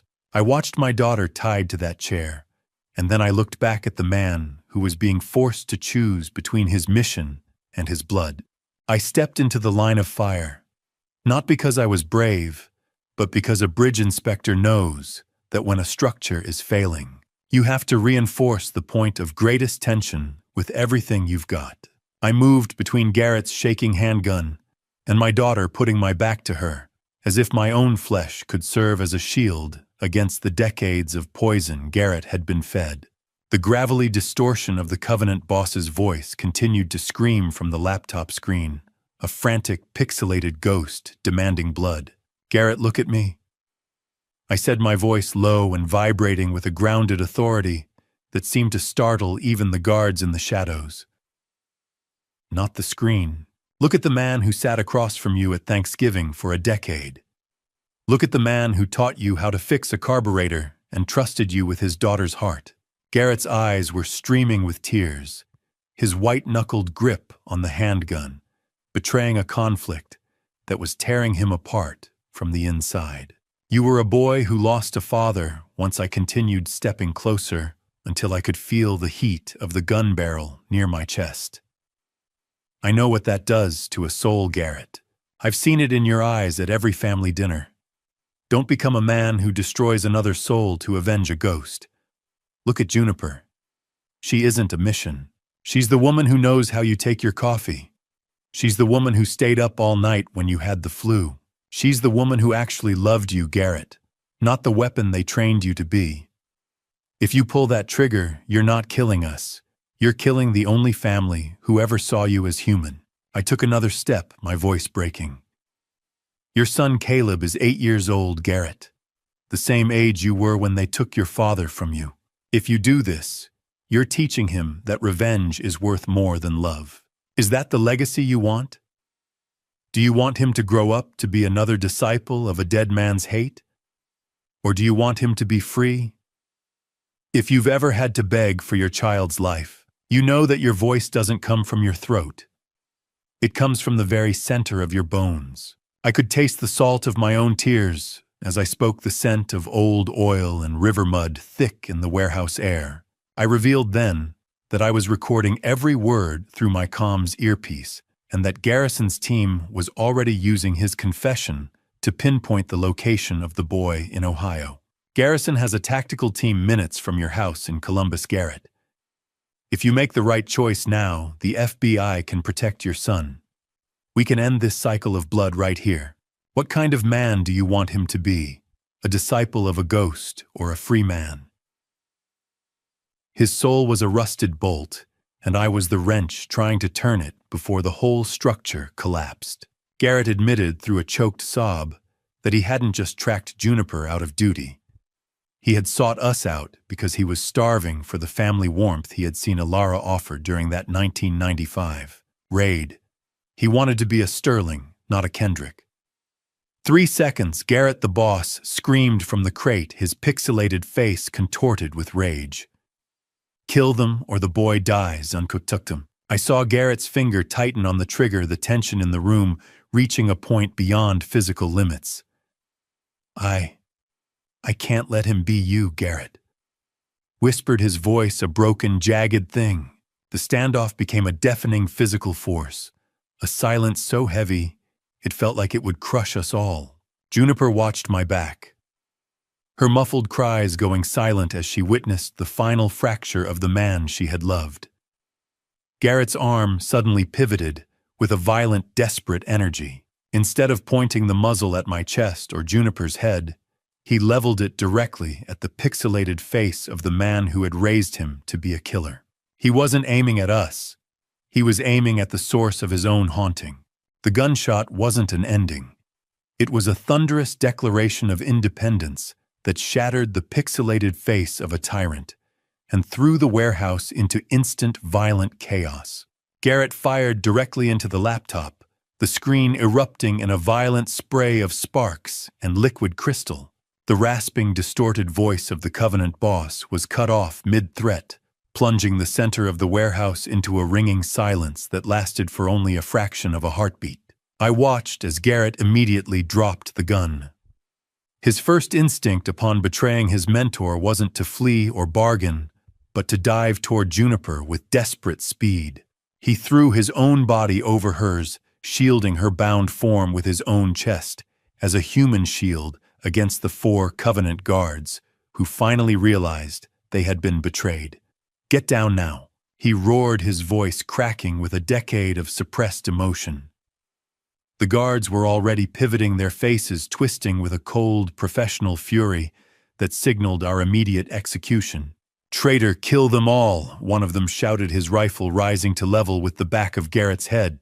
Before the guards could adjust their aim, the warehouse's main corrugated doors were blown inward by a series of high-velocity shaped charges. The sound was a tectonic shift, a pressure wave that hit my chest and knocked the absolute breath from my lungs. Flashbang grenades arced through the smoke-filled air, detonating in a blinding sequence of white light and ear-shattering concussions that froze the Covenant members where they stood. Flash. Boom. The world turned white and stayed that way. My engineering mind, ever the surveyor of structural stability, identified the exact breach points by the way the floor vibrated beneath me as the FBI tactical teams swarmed the perimeter. "FBI, drop your weapons, drop them now," the commands echoed through the hollow space like thunder. I felt a surge of sudden heat as I grabbed Alara, pulling her down behind a stack of rusted chemical drums, just as the first exchange of fire began. "Brooks, Alara, stay on the ground." Thane Garrison's voice cut through the metallic ringing in my ears, sharp and authoritative. He led the charge through the swirling haze, his weapon leveled with surgical precision. The warehouse was no longer a structure. It was a drum being beaten by the heavy hammers of a dozen automatic rifles. I could smell the sharp tang of cordite and ozone, the scent of a battle that had been 30 long years in the making. Garrison moved through the smoke like a shadow, his team fanning out to secure the center. "Secure the girl, secure the target," he barked. I realized then that the breach wasn't just a panicked reaction to Garrett's shot. Garrison had been using my active comms to monitor every heartbeat of our conversation, timing the explosion for the exact second the boss's face vanished from the screen. Through the haze of thick smoke and the strobe-like effect of the flickering industrial lamp, I saw one of the Covenant guards recover. He leveled his rifle with terrifying focus at Garrett's exposed back, ignoring the tactical team for one last act of dark retribution. I realized the man who had just saved my daughter by choosing to be a father instead of a weapon was about to pay for that choice with his life. The first bullet missed Garrett's head by an inch, sparks flying off the industrial lamp behind him, as the warehouse erupted into a symphony of controlled gunfire and tactical precision. I felt the rough tactile feel of the tactical vest against my chest. As I stayed low, my ears ringing with a high-pitched whine that signaled the end of the world as I knew it. Agent Garrison didn't hesitate. He neutralized the guard aiming at Garrett's back with a single clinical shot to the shoulder that sent the rifle clattering to the concrete. Just then, a sharp, concussive pulse rippled through the air, the EMP device Ilara had been carrying as her secondary insurance policy. It wasn't an accident. It was a deliberate tactic to kill the warehouse lights and fry any remote detonators the Covenant might have possessed. The room plunged into pitch black, leaving only the green-tinted shadows of night vision to guide the tactical team. I watched through the haze as the superior numbers of the FBI swarmed the remaining guards, finishing the siege in near-total darkness, while I huddled against the rusted chemical drums. Clear. All targets down the shout echoed through the hollow space. As the emergency backup lights flickered on, Garrison moved toward the center of the warehouse. He used a combat knife to slice through Juniper's bonds with 2 swift strokes. She collapsed forward, but she didn't reach for Ilara. She didn't reach for anyone. She tumbled toward the floor, her body trembling with a shock so profound it transcended physical pain. I pushed past the agents to catch her, my fingers fumbling with the cruel gag that had silenced her. The bridge had been saved from the demolition crew, but the foundation was so cracked that even a whisper felt like it might cause a total collapse. "It is Daddy, honey. You are safe. I have got you," I whispered, trying to pull her into my arms. She stiffened, her eyes glassy and distant, no longer recognizing the man who had raised her. Don't touch me," she rasped, her voice a hollow shell. "It is all fake. It is all fake." The smell of river mud on her clothes was pungent, a reminder of the filth we had all been dragged through. My heart broke as I realized she wasn't just rejecting me. She was rejecting the very concept of a family built on decades of undercover lies. Behind us, Garrett was hauled to his feet by 2 burly agents. His expensive suit was torn, his face a map of bruises and defeat. He didn't resist. Click. The sound of handcuffs was the only wedding ring he had left. He looked toward Juniper with a hollow, pleading expression, but Ilara stepped between them, her gaze cold and unforgiving. Garrison read him his rights with a monotone efficiency as he was led toward a waiting black SUV. The man who had been my son-in-law for 11 years was now just a federal prisoner, a ghost being returned to the shadows. I held my daughter as she shivered, feeling the weight of the structural failure that had decimated our lives. As they loaded Garrett into the vehicle, he looked back at me and mouthed 3 words that made the blood freeze in my veins. "Ohio isn't over." The threat hung in the air like a poisonous fog, a chilling reminder that our survival was far from guaranteed.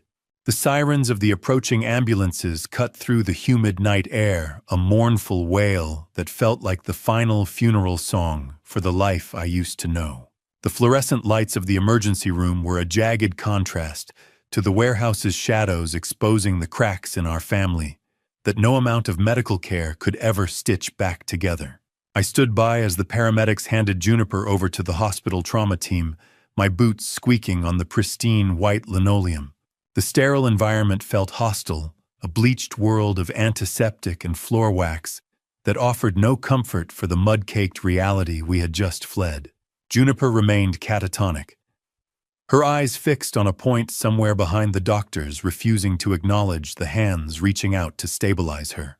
The lead trauma physician, a tired woman in her 50s with kind eyes, pulled me aside in the hallway. "She's suffering from acute dissociative shock, Mr. Sterling," she explained, her voice low and clinical. "Physically, she has severe dehydration, bruising around her wrists and ankles consistent with prolonged restraint, and early signs of hypothermia from exposure. We're treating her for all of that, but the psychological trauma is far more severe. She's built a wall, a mental barrier to protect herself from processing what happened. Right now, anyone connected to the trauma, including you and your wife, represents a threat to that wall. She needs time, space, and professional intervention before she can let you back in." I felt a structural failure in my own chest as I realized my daughter wasn't just physically exhausted. Her spirit had effectively evacuated the premises. The hospital safety protocols were immediate and cold, turning Alara and me into outsiders before we could even explain ourselves. Because of the nature of the assault, we were restricted from the primary trauma bay, forced to watch from behind the thick glass of the waiting area. Alara tried to step toward the gurney as it moved, but Juniper's hand spasmed, a reflexive jerk away from her mother's touch that left the air between them vibrating with rejection. Flinch. That one movement hurt worse than the warehouse guards' rifles ever could. I watched the devastation on Alara's face, a professional agent's mask, finally failing to hide the raw heartbreak of a mother who had returned from the dead, only to be treated like a ghost. In the background, Thane Garrison remained a silent sentinel leaning against a vending machine while coordinating with a team in Ohio over an encrypted line. His presence was a constant low-frequency hum of a reminder that the danger hadn't fully dissipated with Garrett's arrest. "Let the doctors work Alara," I said, my voice sounding hollow as I led her toward the cold, tactile feel of the waiting room plastic chairs. "She needs space." Alara looked at me, her eyes wet and ancient. She looked at me like I was one of them brooks, she whispered. Like I was the monster. "A bridge doesn't just need steel and concrete. It needs the space between the banks to be trusted. And right now, the gap between us and our daughter was a mile wide. The hum of hospital ventilation was the only thing filling the silence, until a neurologist finally approached us under the flickering of a faulty ceiling light. He explained that Juniper was suffering from a severe dissociative episode, a mental wall built to protect itself from the trauma of the kidnapping and the impossible resurrection of her mother. He was blunt. For now, we were part of the trauma, not the cure. He revealed that her non-responsiveness wasn't a general shock, but a targeted psychological defense specifically against us. "So we're still ghosts to her," I murmured, realizing that in saving her life, we may have permanently severed the connection to her heart. Garrison suddenly lowered his phone, his face a grim mask of bureaucratic bad news. He walked over to us, ignored the sterile surroundings, and whispered the words that killed the last of my hope. "The team in Ohio just made entry, but the house was empty." The word empty was becoming the recurring theme of my life. Empty coffin, empty promises, and now an empty house in Ohio that meant the nightmare wasn't finished. It was just relocating. We drove back to our Atlanta home in a heavy, oppressive silence that felt thicker than the Georgia humidity. As I pulled the truck into the driveway, the familiar silhouette of the house seemed like a stranger's property, a stage where I had played a role I didn't even know was scripted. We went inside to gather Juniper's things, moving like ghosts through our own history. I walked into Juniper's old bedroom, a space preserved like a museum of a time before Garrett Kendrick ever existed. The air smelled of old gymnastic chalk and lavender. I touched an old gymnastics trophy on the shelf, the metal cool and honest against my palm. It was a sharp contrast to the structural lies that had compromised our foundation. I realized with a stabbing ache that while we had saved her life, the girl who lived in this room, who trusted the world without reservation, was gone forever. I keep looking for the cracks in the walls, Ilara, I said, as she appeared in the doorway. I forgot the foundation was never solid to begin with.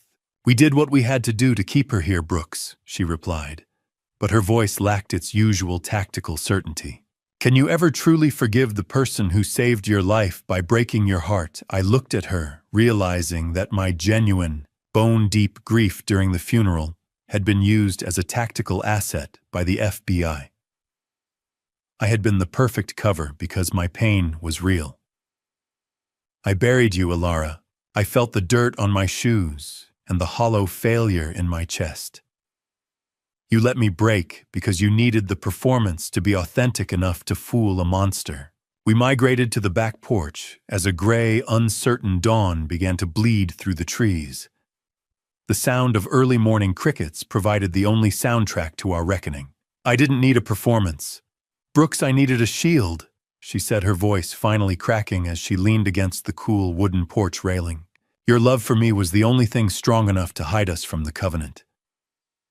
I felt the anger in the air begin to settle, replaced by the crushing weight of our shared responsibility. We were two old pillars holding up a roof that had already blown away in the storm. I looked at my wife, the librarian, the agent, the woman who had spent 20 years paying Leander Finch to act as a failsafe for an empty coffin. Her plan was decades in the making, a bridge built with secret bolts. I reached out my hand, trembling, and found hers. The warmth of her skin was the only truth I had left. Don't ever die on me again, Ilara. Not for any mission, not for any ghost, I whispered. She squeezed my hand, her grip firm. Deal. No more ghosts. We sat in the silence of the dawn, two survivors of a war hidden in plain sight, acknowledging that the path forward was narrow and unstable.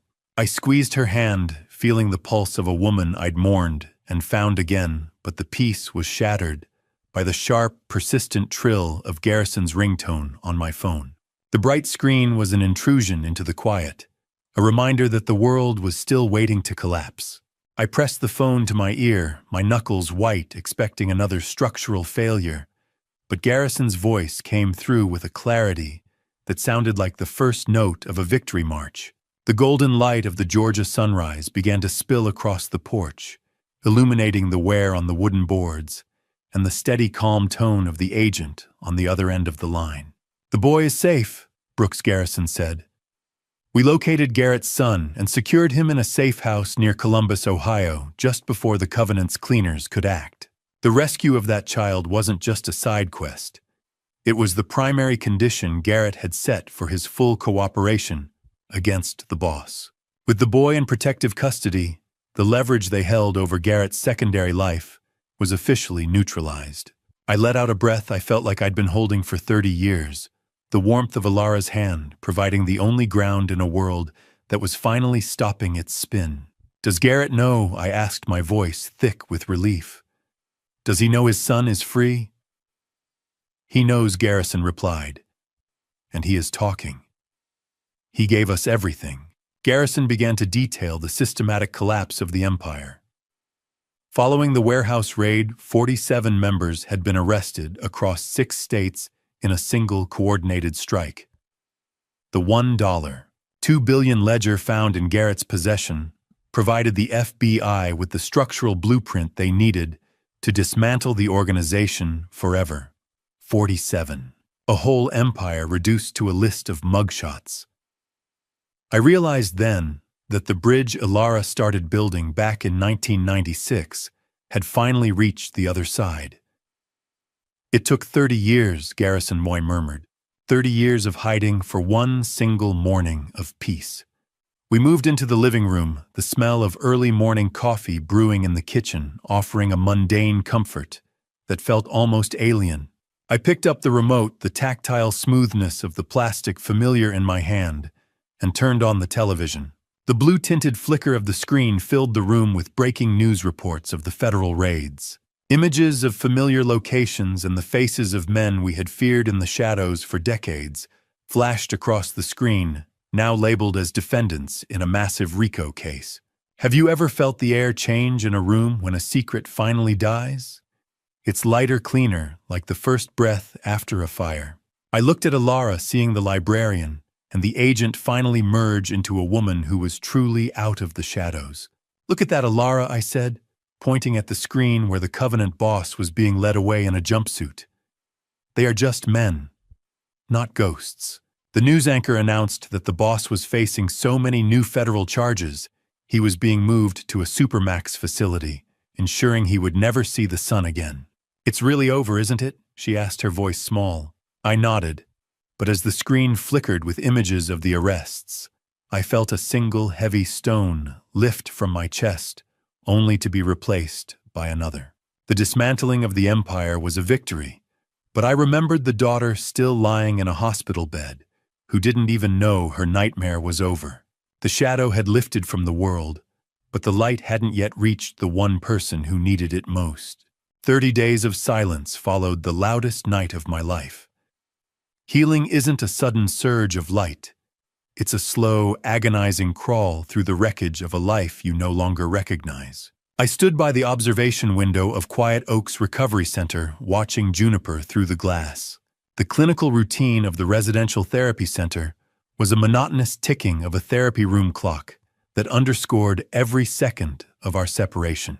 She was sitting in the garden, her hospital ID badge clipped to her sleeve, like a reminder of a professional identity she was desperate to reclaim. I had watched her in a group session earlier, realizing that she was no longer the victim of a kidnapping, but a survivor of a psychological demolition.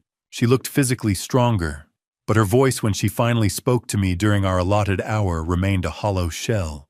"You look better, Junie," I said, leaning against the cool shade of the garden oaks. "The color is coming back to your face." "Color is just light hitting a surface, Dad," she replied without looking up. "It doesn't mean anything is happening underneath." Juniper revealed she had been secretly corresponding with the FBI to understand Garrett's psychological profile, not out of lingering love, but to dissect her own trauma with surgical precision. Trauma is a structural fire. The flames go out, but you're left walking through a house where the floors might give way at any second. She explained her decision to return to her surgical residency on a limited basis. "The scalpel doesn't lie to me," she said, her fingers tracing a pattern in the dirt. "It does exactly what the physics demand. The operating room is the only place where things are binary, life or death, open or closed, unlike us. I just want you to have a life outside of the hospital again," I murmured, feeling the weight of the gap between us. Silence. It was the only thing we had left in common. Ilara was waiting in the car, still forbidden from direct contact, per the initial therapy plan.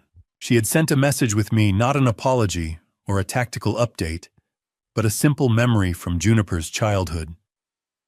I took a breath, smelling the cut grass and the faint antiseptic on the breeze. "Your mother remembers the blue ribbons you won in gymnastics," I said. "She kept them, Junie." I expected a shutdown, but to my shock, she looked at me. "Does she still have the one from the state finals?" she asked. "The one with the frayed edge." It was the first real crack in her psychological wall, a sign that the ghost of her mother was beginning to materialize back into a human being. I felt a surge of cautious hope, but Juniper's next words shifted the foundation again. "I'll have dinner with her," she said, "but only on one condition. I don't want to see the mother she pretended to be. I want to see the agent. I want the truth, not the performance." She looked at me with eyes that finally held a spark of the old Juniper.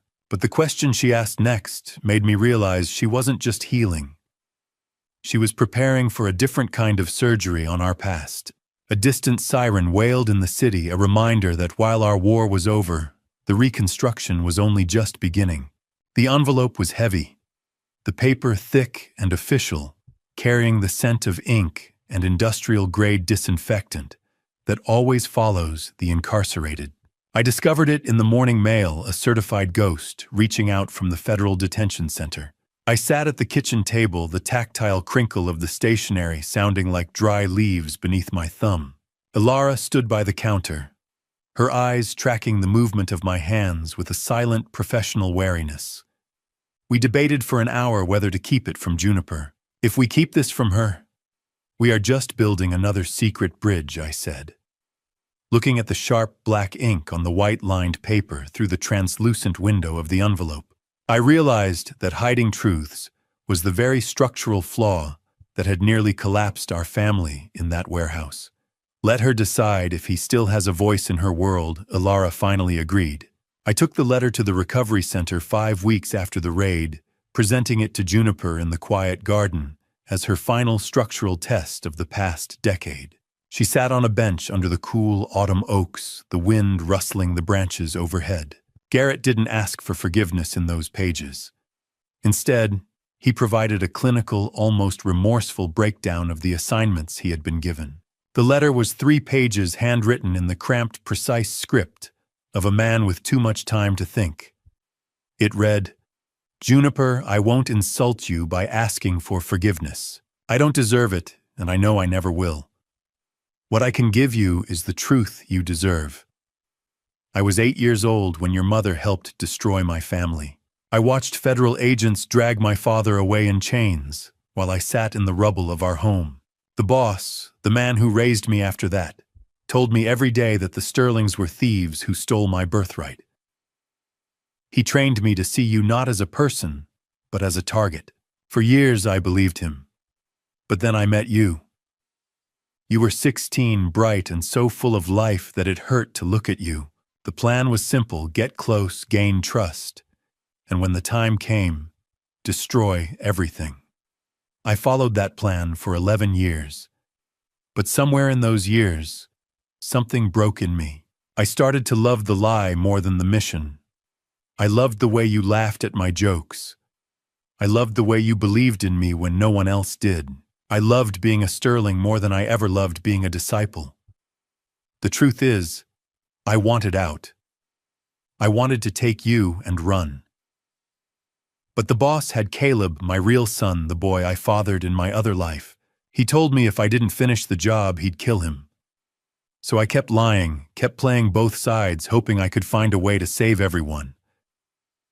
I failed. I named Caleb after your father, Juniper. Even when I was pretending to hate the Sterlings, I couldn't stop respecting the man who showed me what a real father looked like. I hope that tells you something, even if it doesn't change anything. You deserved a real husband. You deserved a real life. I'm sorry I stole that from you. Garrett. He revealed that he had originally planned to flip on the Covenant years ago, but my wife's faked death had convinced him he had no allies left in the light. The most staggering revelation, however, was about his life in Ohio. He wrote that his son was named Brooks. Juniper stared at the page, her fingers trembling against the paper. He named him after you, Dad. Even his betrayals were built on a stolen respect for our family. Ash. That was all that remained of an 11-year marriage in her mind. The letter further revealed that the primary wife in Ohio was actually another FBI informant Ilara had planted years ago, making Garrett's entire second life a closed loop of federal surveillance he never saw coming. Juniper didn't cry. She asked me for a lighter. I watched the paper curl and blacken in the cold air, the smoke carrying away the last remnants of Garrett Kendrick. She watched the grit of ash settle on her fingertips with a look of nauseating clarity. I don't need his apologies, she said, her voice finally carrying the weight of a woman who had reclaimed her own territory. I need his absence. A name is the most basic component of a structure, and hers had been carrying a load it was never meant to support for too long. She turned to me, the spark in her eyes catching the pale morning light. I am ready to be a Sterling again, Dad. One that isn't under surveillance. One that is real. The foundation is finally clear, Junie, I replied, feeling a sense of triumphant rebirth wash over both of us. The parasite had been deleted. As the last piece of the letter turned to gray dust and vanished into the grass, She looked at me with a definitive, honest gaze. "Now tell me everything about the night you and Mom really met," she said. I realized then that the bridge between us wasn't just repaired, it was finally built on a foundation of truth. I took a deep breath, ready to tell the story, without the shadows, knowing the load-bearing walls of our life could finally hold the weight of our history. The sunlight hit the steel cables of the Sydney Lanier Bridge with a brilliance I hadn't seen in years, casting a web of shadows across the water that felt like a map of a journey finally concluded. The smell of hickory smoke and lighter fluid was the first honest thing to fill our backyard in over a decade. 6 weeks had passed since the night at the warehouse, and the Georgia air was finally beginning to lose its heavy, humid grip. I stood by the small fire pit watching Alara and Juniper. One by one, my daughter fed the wedding album and framed photos of Garrett into the flames. She watched the glossy memories of a fabricated marriage curl into black ash with a quiet, ceremonial intensity. It was the dismantling of a structural parasite that had occupied our home for far too long. For the first time, Alara didn't watch the perimeter or scan the tree line. She only watched her daughter. "I am not burning the memories," Dad Juniper said, her voice finally carrying a resonance I recognized. "I am burning the lies they were printed on." I nodded, reaching out to squeeze Alara's hand. The warmth of her palm was steady and real. "It is okay to let it go," Junie, Alara said softly. "There is finally room for something real. A fire is a strange thing. It can destroy a house, or it can be the only thing that keeps you warm while you build a new one." The mood shifted from the purge to the grill as I began the ritual of a standard Sunday BBQ. There were no encrypted phones on the table, no hidden surveillance, and no pretension of a perfect son-in-law. We talked about the mundane, Juniper's upcoming surgical rotation and my new contract for a suspension bridge in Savannah. Alara sat on the patio, the orange glow of sunset on the pine trees illuminating a face that looked younger than I'd seen it in decades. She revealed then that she had officially resigned from the bureau, choosing a true retirement over the consultant life she had secretly maintained. She told the real story of how we met stripping away the librarian cover. "He spilled his coffee on my surveillance notes." She laughed, the sound of ice clinking in her tea glass like music. "I thought he was a mole trying to distract me. He was just clumsy."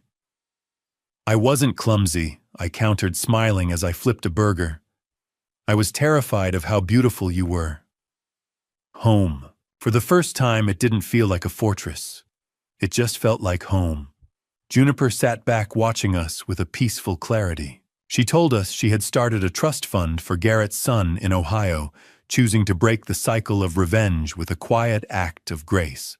As the sun dipped below the horizon, I watched my wife and daughter laughing together in the twilight. I thought of the suspension bridges I spend my life inspecting, how the tension is what gives them strength, provided the anchors are deep. We had found our bedrock. "We are solid, Brooks," Alara said, leaning her head on my shoulder. "No cracks." I looked at my family, realizing the structure was finally sound. I watched the last spark of the wedding album drift up into the night, a tiny orange star that eventually vanished into the real ones. And I knew that whatever bridge we built from here wouldn't just hold, it would soar. A bridge is a promise kept in steel, a silent agreement between two shores that the gap between them can finally be crossed without fear. 3 months after the warehouse raid, I sat in my engineering office, the weight of the final project ledger in my hand. Thane Garrison dropped by for one last unofficial visit, his presence no longer carrying the jagged edge of a tactical threat. "He's gone," Brooks Garrison said, his voice reflecting a quiet, bureaucratic finality. The heart just gave out in his supermax cell. No more disciples, no more sleeper agents. The architect of the covenant was dead by natural causes. I expected to feel a surge of triumph, a final roar of justice, but I just felt light. The ghost who had haunted my marriage for 30 years had simply evaporated with the passage of time. Garrison mentioned almost as an afterthought that he had been providing anonymous support for Garrett's son in Ohio. Ensuring the boy's education was paid for a final act of symmetry for the child Ilara found in the rubble in 1995. I realized then that the Bureau wasn't just closing a case, they were finally healing a wound. A month later, I took Ilara and Juniper to the Sydney Lanier Bridge in Brunswick. The taste of salt air was sharp and invigorating, a clean break from the stagnant river mud of our past. We stood on the observation deck, the tactile vibration of the steel cables under my feet, feeling like a living pulse. Lies are the rust of the soul. Truth is the galvanization that makes the steel last forever. I explained the physics of the suspension system to them, using the massive cables as a metaphor for our own survival. The anchors have to be deeper than the river is dark, I said, pointing to the massive concrete foundations submerged in the churning water. That is what we did. We anchored ourselves in the truth. Juniper, now back in her surgical residency with a gaze that had finally lost its hollow monotone, looked out over the water. I am ready to stop looking over my shoulder, Dad, she admitted, her voice steady against the wind. She no longer saw a cleaning station when she looked at industrial skylines. She saw a path forward. Hold on. That was the only order I had left to follow as the family moved toward the center of the span. The hum of tires on the bridge deck was a rhythmic, peaceful drone. I looked at my wife, realized she was no longer a librarian or an agent or a ghost. She was simply Ilara. Ilara reached into her pocket and pulled out her old brass key to Unit 24. She revealed she had kept it, not for a mission, but as a memento of the day her husband became the hero she always knew I was. No more secrets, I asked, the blinding orange of the setting sun casting our long, united shadows across the asphalt. Just the ones we choose to keep for ourselves, she replied with a smile that finally reached her eyes. We were a structure that had survived a total collapse and emerged reinforced. I closed my ledger for the last time, marking the Sterling family safe for occupation. I looked out over the Atlantic, the horizon gold and limitless, and for the first time in my life, I wasn't looking for a crack in the foundation. I was just looking at the view. Time is the only true structural sealant, filling in the cracks of a broken life, until you can finally stand on it without checking for a tremor. 2 years had passed since the night the shadows finally retreated from our lives, and the Atlantic view I had once feared to look at had become my steady horizon. I stood on the back porch of our Atlanta home, the steady weight of the porch railing beneath my hands, a grounding force in the golden hue of an autumn afternoon. Ilara was in the yard, tending to a garden she actually expected to see bloom next spring, her eyes no longer darting toward the perimeter exits. When Juniper arrived, she looked vibrant, carrying a piece that didn't feel like a mask she was forced to wear. She had spent 2 years in therapy meticulously reconstructing the trust that Garrett Kendrick had systematically dismantled. She told me she had even used Ilara's old investigative methods to perform a background check on the man she was bringing over today, but she had shared the results with him as an act of radical, uncompromised honesty. "He's almost here, Dad," she said, leaning against the post beside me. "I promise he's exactly who he says he is. I'm not worried about him, Junie," I replied, smiling as the smell of roasting corn began to drift from the grill. "I'm just happy to see you." A few minutes later, Elias Thorne, a 34-year-old history teacher with ink-stained fingers and a smile that reached his eyes, walked into our lives without a single secret to hide. He was unassuming and visibly nervous, his hands fidgeting with the hem of his sweater. Have you ever looked at a stranger and been grateful for their ordinary, boring, wonderful truth? I performed my own silent inspection, looking for the tells of a sleeper agent, but I found only the endearing sincerity of a man who truly loved my daughter. "It's an honor to finally meet you, Mr. and Mrs. Sterling," Elias said, shaking my hand with a grip that was honest and a bit sweaty. "Juniper has told me, well, she's told me everything. Everything is a lot of weight to carry, Elias," I said, pulling out a chair for him. "Pull up a seat." Ilara greeted him with a warmth that was no longer a tactical cover for an interrogation. Laughter. It was the only sound we hadn't had to fake in a decade. We sat at the outdoor dining table as the sun began to dip, casting long, peaceful shadows across the lawn. The conversation flowed easily. Elias talked about his student's struggle with the Civil War, and Juniper discussed her upcoming chief residency. There were no encrypted phones on the table, no undercurrent of surveillance. The Sunday BBQ was no longer a performance for a spy. It was a celebration of a family that had survived a total structural collapse. "I think the foundation is holding Alara," I whispered as I leaned toward her. "Better than holding Brooks," she replied. "It's growing." Elias then reached into his bag and revealed he had brought a gift, a collection of letters from the boy in Ohio. "He's thriving," Elias explained, handing me the tactile warmth of a fresh envelope. "He wanted you to know." As Elias handed me the first letter from the boy in Ohio, I realized that we hadn't just saved our own family. We had reached across the gap to save the next generation from the rust of the past.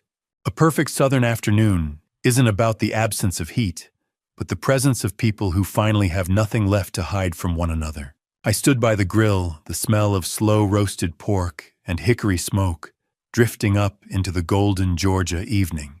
I watched the steam rise from the ceramic plates in my hands, feeling the tactile warmth seep into my palms. It was a weight I carried gladly. Around the table on the patio, the conversation was no longer a tactical minefield or a series of carefully constructed cover stories. Elias was asking Alara about her real childhood in Maryland, and she was answering him with a lightness I hadn't seen in decades. She didn't check her mental ledger.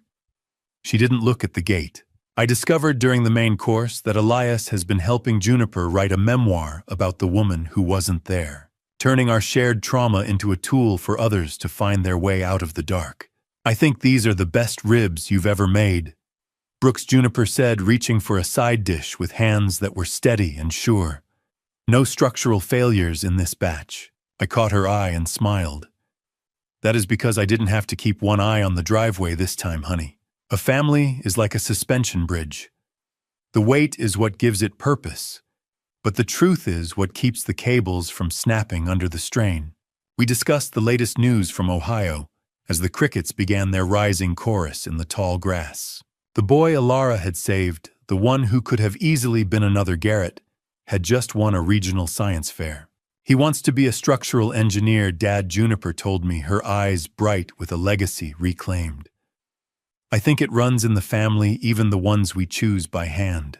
I hope he builds things that are meant to last longer than we did."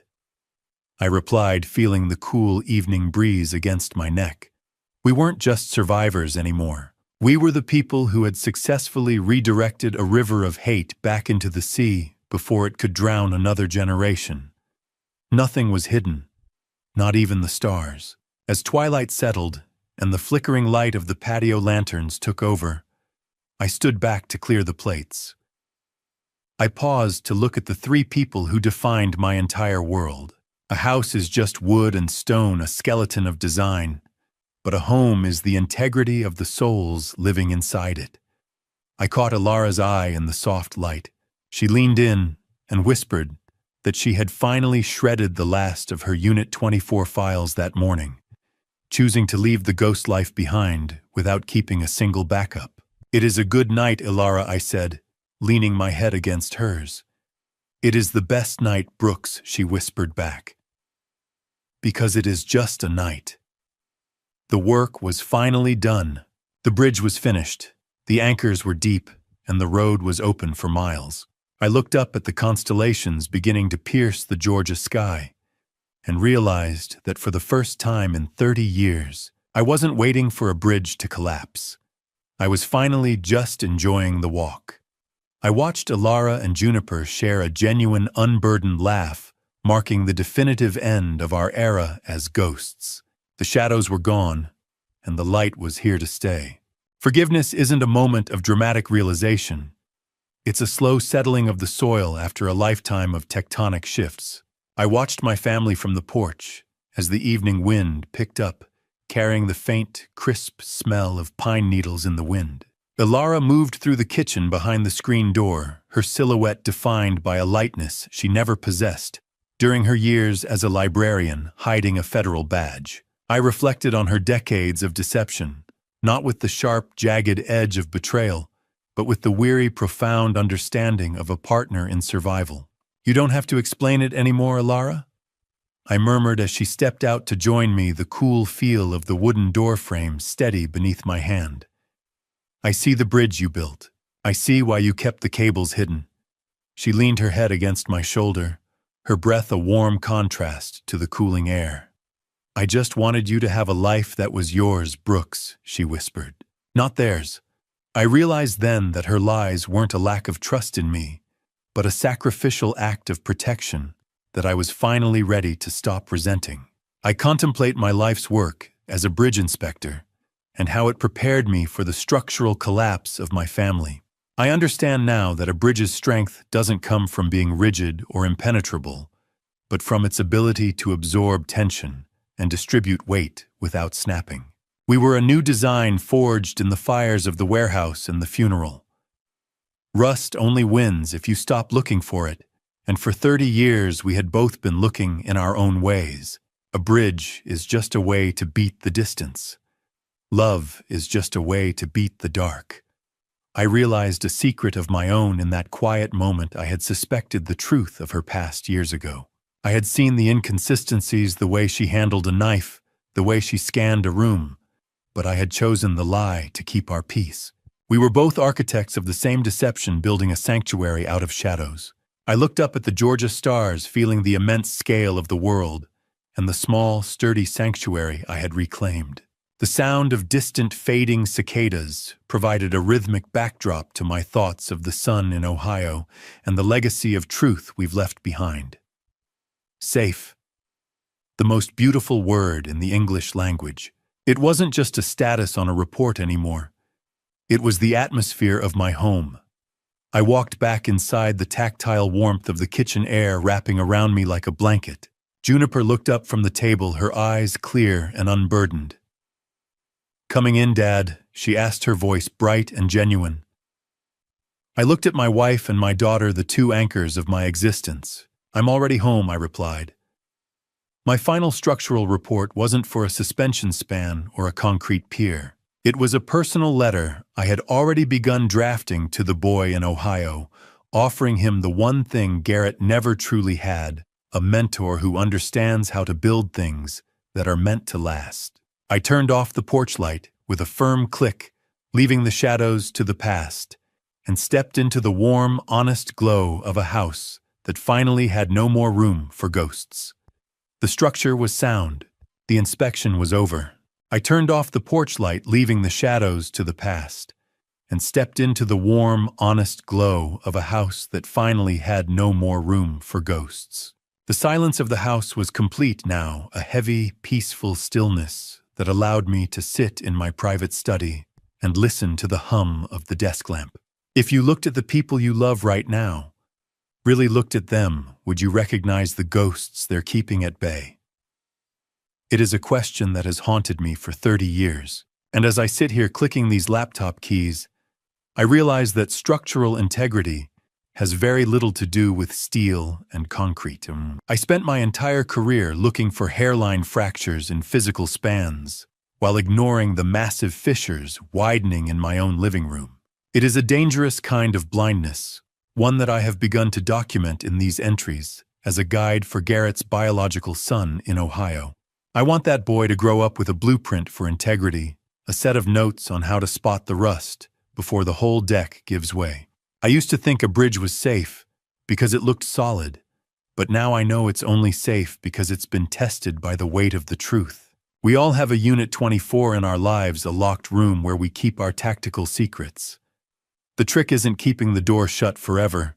It is knowing when to open it. Forgiveness isn't about the absence of pain. It's the presence of enough truth to hold the weight of the past. Are you listening? Because the crack in your own life is rarely where you are looking for it. It is often hidden behind a domestic mask or a librarian's quiet smile. I look at Ilara now, and I understand that you can't go back to the way things were before the collapse. You can only go forward to the way they are now. Her greatest mission wasn't catching a criminal or dismantled an empire. It was ensuring our family survived the wreckage of her own identity. Trust isn't the absence of secrets. It's the realization that the structure is strong enough to weather them. A story is just a bridge between two people, and I hope this one held your weight through the darkest parts of our crossing. Juniper is back in her residency, learning every day that a scalpel can heal as much as it can cut, provided the hand-holding, it is steady. I look down at the cold feel of my wedding ring, the same one I wore to a funeral that wasn't a funeral, and I acknowledge that even ghosts need a place to call home. Safe. The most beautiful word in the English language. This Project 143KV4 was never just a case file. It was my own hidden anchor. The code name itself was a secret I kept. Even when I was at my angriest, 143 for I love you and KV4 for Ilara's original agent ID. Everything is a bridge to somewhere else, and I have finally found where I'm supposed to be. I am closing the digital ledger now, the gray light of evening through the window, marking the end of my vigilance. This is Brooks Sterling. Inspection complete. I close the laptop, the screen going black, and reflecting my face not as a widower and not as a victim, but as a man who finally knew the difference between a secret and a sanctuary. I close the laptop, the screen going black, and reflecting my face not as a widower and not as a victim, but as a man who finally knew the difference between a secret and a sanctuary. A story doesn't really end when the last word is spoken. It ends when the listener finally feels safe enough to stand up and walk back into their own life. I felt the tactile smoothness of the door handle as I stepped out of the study, leaving the digital ledger behind for the last time. The warmth of the living room light spilled into the hallway, a soft amber glow that felt like a physical embrace. I entered the kitchen to find Ilara pouring 2 glasses of wine, the melodic sound of the liquid hitting the glass, a gentle punctuation to the evening's quiet. She caught my eye and gave me a subtle, knowing wink. It was a gesture she used to use when we had successfully navigated a boring PTA meeting or a long flight. But I realized then it was more. That wink was a signal in a code we had created 30 years ago, a silent transmission that meant I am finally safe. It was the final confirmation that the agent and the librarian had merged into a woman who was simply and wonderfully my wife. "You look like a man who just finished a very long walk," she said, handing me a glass. I took a sip, the weight of the day finally lifting. "I think I'm finally home, Ilara." Juniper joined us a moment later, the smell of night jasmine clinging to her as she stepped in from the porch. She showed us a photo on her phone of a new bridge design she'd been studying in a medical journal, an article about civil engineering's impact on hospital accessibility. "I want to see the Savannah project, Dad." She set her eyes bright with a curiosity that didn't have a double meaning. "I want to see how you anchor something that big. We will go together, I promised. All of us. So what are you waiting for? The light is on, and the road is clear." The conversation turned to the future vacations that didn't involve safe houses and Sundays that didn't require surveillance. For the first time, we weren't looking for a way out. We were looking at the way in. A beginning is just an ending that decided to keep going. I stepped out onto the porch one last time, listening to the steady, rhythmic chirping of crickets. The bridge is open. Now it's your turn to cross. Check your own anchors. Look for the rust in your own foundations and never be afraid of the truth that sets the steel. Good night. I looked back at the house, seeing a small, handwritten sign Juniper had tucked into the corner of the porch railing that afternoon, Sterling and Company, inspection complete. It was a new family business of honesty, a blueprint for a life built to last. The screen of my mind faded to black as the laughter of my wife and daughter drifted through the open window, a sound so pure it needed no encryption. The last thing I saw wasn't a secret. It's the clear, honest reflection of a man who finally has nothing to hide. This concludes the journey. The structure is sound. When I look back at everything that happened, I realize this was never just a dramatic family story about crime, betrayal, or survival. It was also a painful mirror showing me my own blind spots. For decades, I believed that providing stability and protection was enough to keep my family safe. But the truth is, a man can inspect bridges his entire life and still miss the cracks forming inside his own home. That is the hardest lesson this family story taught me. Some people online might call what happened a form of dad revenge, but the truth is more complicated. My dad revenge was never about destroying Garrett or proving I was right. It was about protecting my daughter and breaking a cycle of hatred that had lasted for decades. In the end, the real victory was not revenge. It was choosing truth over secrets and choosing healing over anger. That is why this family story changed me forever. If there is one thing I want you to learn from my mistakes, it is this: do not ignore the quiet warnings in your life the way I once did. Pride, silence, and comfortable lies can slowly weaken the strongest families. My version of dad revenge taught me that love must be protected with honesty, not control. And through all of this, I believe God allowed the darkness to surface so that the truth could finally set our family free. This dad revenge story is not about punishment. It is about redemption. Thank you for staying with me until the end of this journey. Please leave a comment and share your thoughts. What would you do if you were in Brooke Sterling's position? Facing the truth about someone you trusted most, I would truly value hearing your perspective. If this family story resonated with you, consider subscribing so you won't miss future stories. A gentle note: although this narrative draws inspiration from complex family conflicts and social realities, some elements have been dramatized to enhance the storytelling experience. If this type of content isn't your preference, feel free to explore other videos that may suit you better.